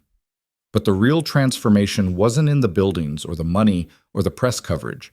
It was in the small moments that rippled outward from that night in the storm. It was Deshaun Williams, former homeless kid, presenting his architectural designs at a city planning meeting and having them taken seriously by adults who would have ignored him a year earlier. It was Maya Chen's parents finally able to hire help at their restaurant, because Maya's scholarship meant they weren't drowning in tutoring costs and application fees. It was Jennifer Kowalski's father getting the surgery he'd been deferring for years because their family health insurance through Ruth's program actually covered it. It was Carlos Rodriguez's younger siblings having school supplies and winter coats, and the security of knowing their brother could focus on his education instead of working 40 hours a week. It was dozens of families across Philadelphia breathing easier because someone had decided that poverty shouldn't be a life sentence. And it was Graham Reynolds standing at his son's grave on a cold November morning 2 years after the storm, telling David about the bridge they'd built and the lives they'd changed and the way one walk through the rain had transformed grief into purpose. Malik wasn't there for that last part.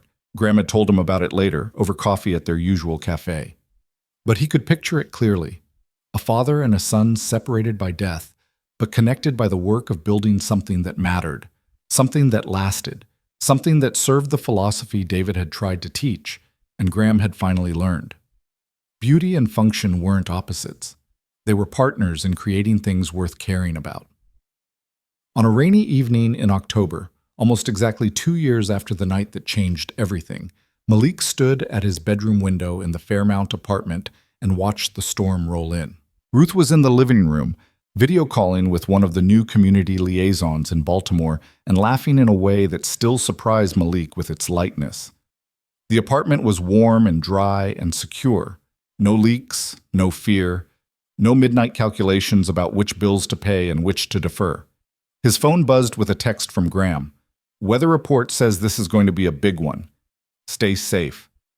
Malik smiled and typed back, "Will do. Though storms don't scare me anymore." "Good. They shouldn't. You've survived worse." He set down the phone and returned to the sketch he'd been working on, not a bridge this time, but a community center for the West Baltimore expansion. Sarah would probably tell him his load calculations were optimistic and his material choices impractical, but that was fine. First drafts were about vision. The engineering came later. Rain began pattering against the window, gentle at first but building towards something more serious. Malik watched it for a moment, remembering the October storm 2 years ago, the desperate walk through flooded streets, the weight of a dying man on his shoulders, and the terrible choice between $500 and his own dignity. He'd made the right choice that night, though he couldn't have known it at the time. Had chosen kindness over survival, connection over transaction, the long-term possibility of meaning over the short-term certainty of money. And because of that choice, because he'd refused to let a stranger die on a street corner, refused to let payment cheapen what had passed between them, refused to accept that the way things were was the way things had to be, everything had changed. Not just for him, not just for his grandmother or the other scholarship recipients, or even for Graham Reynolds trying to honor a dead son's memory, but for every kid who would walk across that bridge in the years to come, crossing from one side of possibility to the other, moving from invisible to seen, from struggling to supported, from barely surviving to actually living. That was the real bridge. Not the steel and concrete spanning Cobb's Creek, but the connection between what was and what could be, the proof that transformation was possible if someone was brave enough to build it. A figure appeared on the street below, hunched against the rain, struggling with the same kind of exhaustion Malik recognized from years of carrying too much weight with too little help. For a moment, Malik considered looking away. He had homework to finish, designs to complete, a conference call scheduled with the Baltimore team in an hour. But he'd learned something important in the 2 years since that October night. The bridge you build isn't just for yourself. It's for everyone who comes after, everyone who needs to cross the same impossible distance you once faced. Malik grabbed his jacket, a good one now, actually waterproof, and headed for the door. "Where you going, baby?" Ruth called from the living room. "Someone needs help. I'll be back soon." Ruth appeared in the doorway, her expression shifting from concern to understanding to something like pride. "You be careful." "Always am." Malik kissed her cheek. "That's what you taught me." He took the stairs two at a time, pushed through the building's front door into the rain, and walked toward the figure struggling down the street, not because he expected reward or recognition or transformation, but because someone needed help, and Malik Turner had learned that showing up, just showing up when someone needed it, could change everything. The rain came down harder, and Malik kept walking. Behind him, warm light glowed in the windows of an apartment that no longer felt like survival. Ahead, someone waited who didn't know yet that they weren't alone, that help was coming, that the gap between their struggle and their salvation was about to be bridged. And somewhere across the city, steel cables sang in the wind, holding up a structure that proved connection was possible even when the distance seemed too wide to cross. The storm didn't just test people, it revealed them. And sometimes, impossibly, it saved them. Malik reached the struggling figure, a young woman, maybe college-aged, bent under the weight of grocery bags and exhaustion, and spoke the same words someone had spoken to him 2 years ago. "Do you need help?" She looked up, surprised, suspicious, desperate. Yes, but I don't have any money to—" "I'm not asking for money," Malik said gently. "I'm asking if you need help." "Where are you going?" And as the young woman gave him directions to an apartment 6 blocks away, as they started walking together through the October storm, Malik felt the bridge extend forward into the future. Not the structure spanning Cobb's Creek, but the infinite architecture of human connection, built one choice at a time, one walk at a time, one moment of showing up when it would have been easier to look away. The work was never finished. The bridges were never complete. There would always be another storm, another struggle, another person standing on a corner wondering if anyone would stop. But now Malik knew what he hadn't known 2 years ago. He would always stop, would always offer help, would always refuse to let invisibility and indifference define the world he lived in. Because that's what bridges did. They connected, they held, they made the impossible crossing possible. And Malik Turner, scholarship recipient, bridge designer, consultant, survivor, builder of impossible things, had learned to be a bridge himself. The rain continued falling, washing the streets clean, and 2 figures walked through it together toward shelter and safety and the small miracle of someone caring enough to show up. Behind them, the city lights gleamed through the storm. Ahead, a warm apartment waited with dry clothes and hot coffee and the simple grace of making it through another day. And everywhere, in construction sites and scholarship offices and community centers and homes across Philadelphia and beyond, the work of building bridges continued, one connection at a time, transforming the invisible into the seen, the struggling into the supported, the impossible into the inevitable. The storm had changed everything. But it was what came after, the building, the showing up, the refusing to let difficulty be an excuse for indifference, that made the change last. Malik walked the young woman to her door, declined her tearful offers of payment, and headed back into the rain with a quiet smile. There would be other storms, other struggles, other moments when the choice between looking away and showing up would define who he was and who he wanted to be. But he knew which choice he'd make. He'd learned it from a desperate walk through flooded streets, from a man ready to give up who chose to keep going, from his own refusal to let kindness become a transaction. The bridge was always there. You just had to be brave enough to start walking. And Malik Turner, who'd once been invisible, who'd once survived on scraps and hope and stubborn determination, he walked forward into the rain and the future and the endless work of building connections that mattered, carrying with him the knowledge that one person showing up could change everything. The storm passed, the bridges held, and the work continued, as it always would, as long as someone was brave enough to build.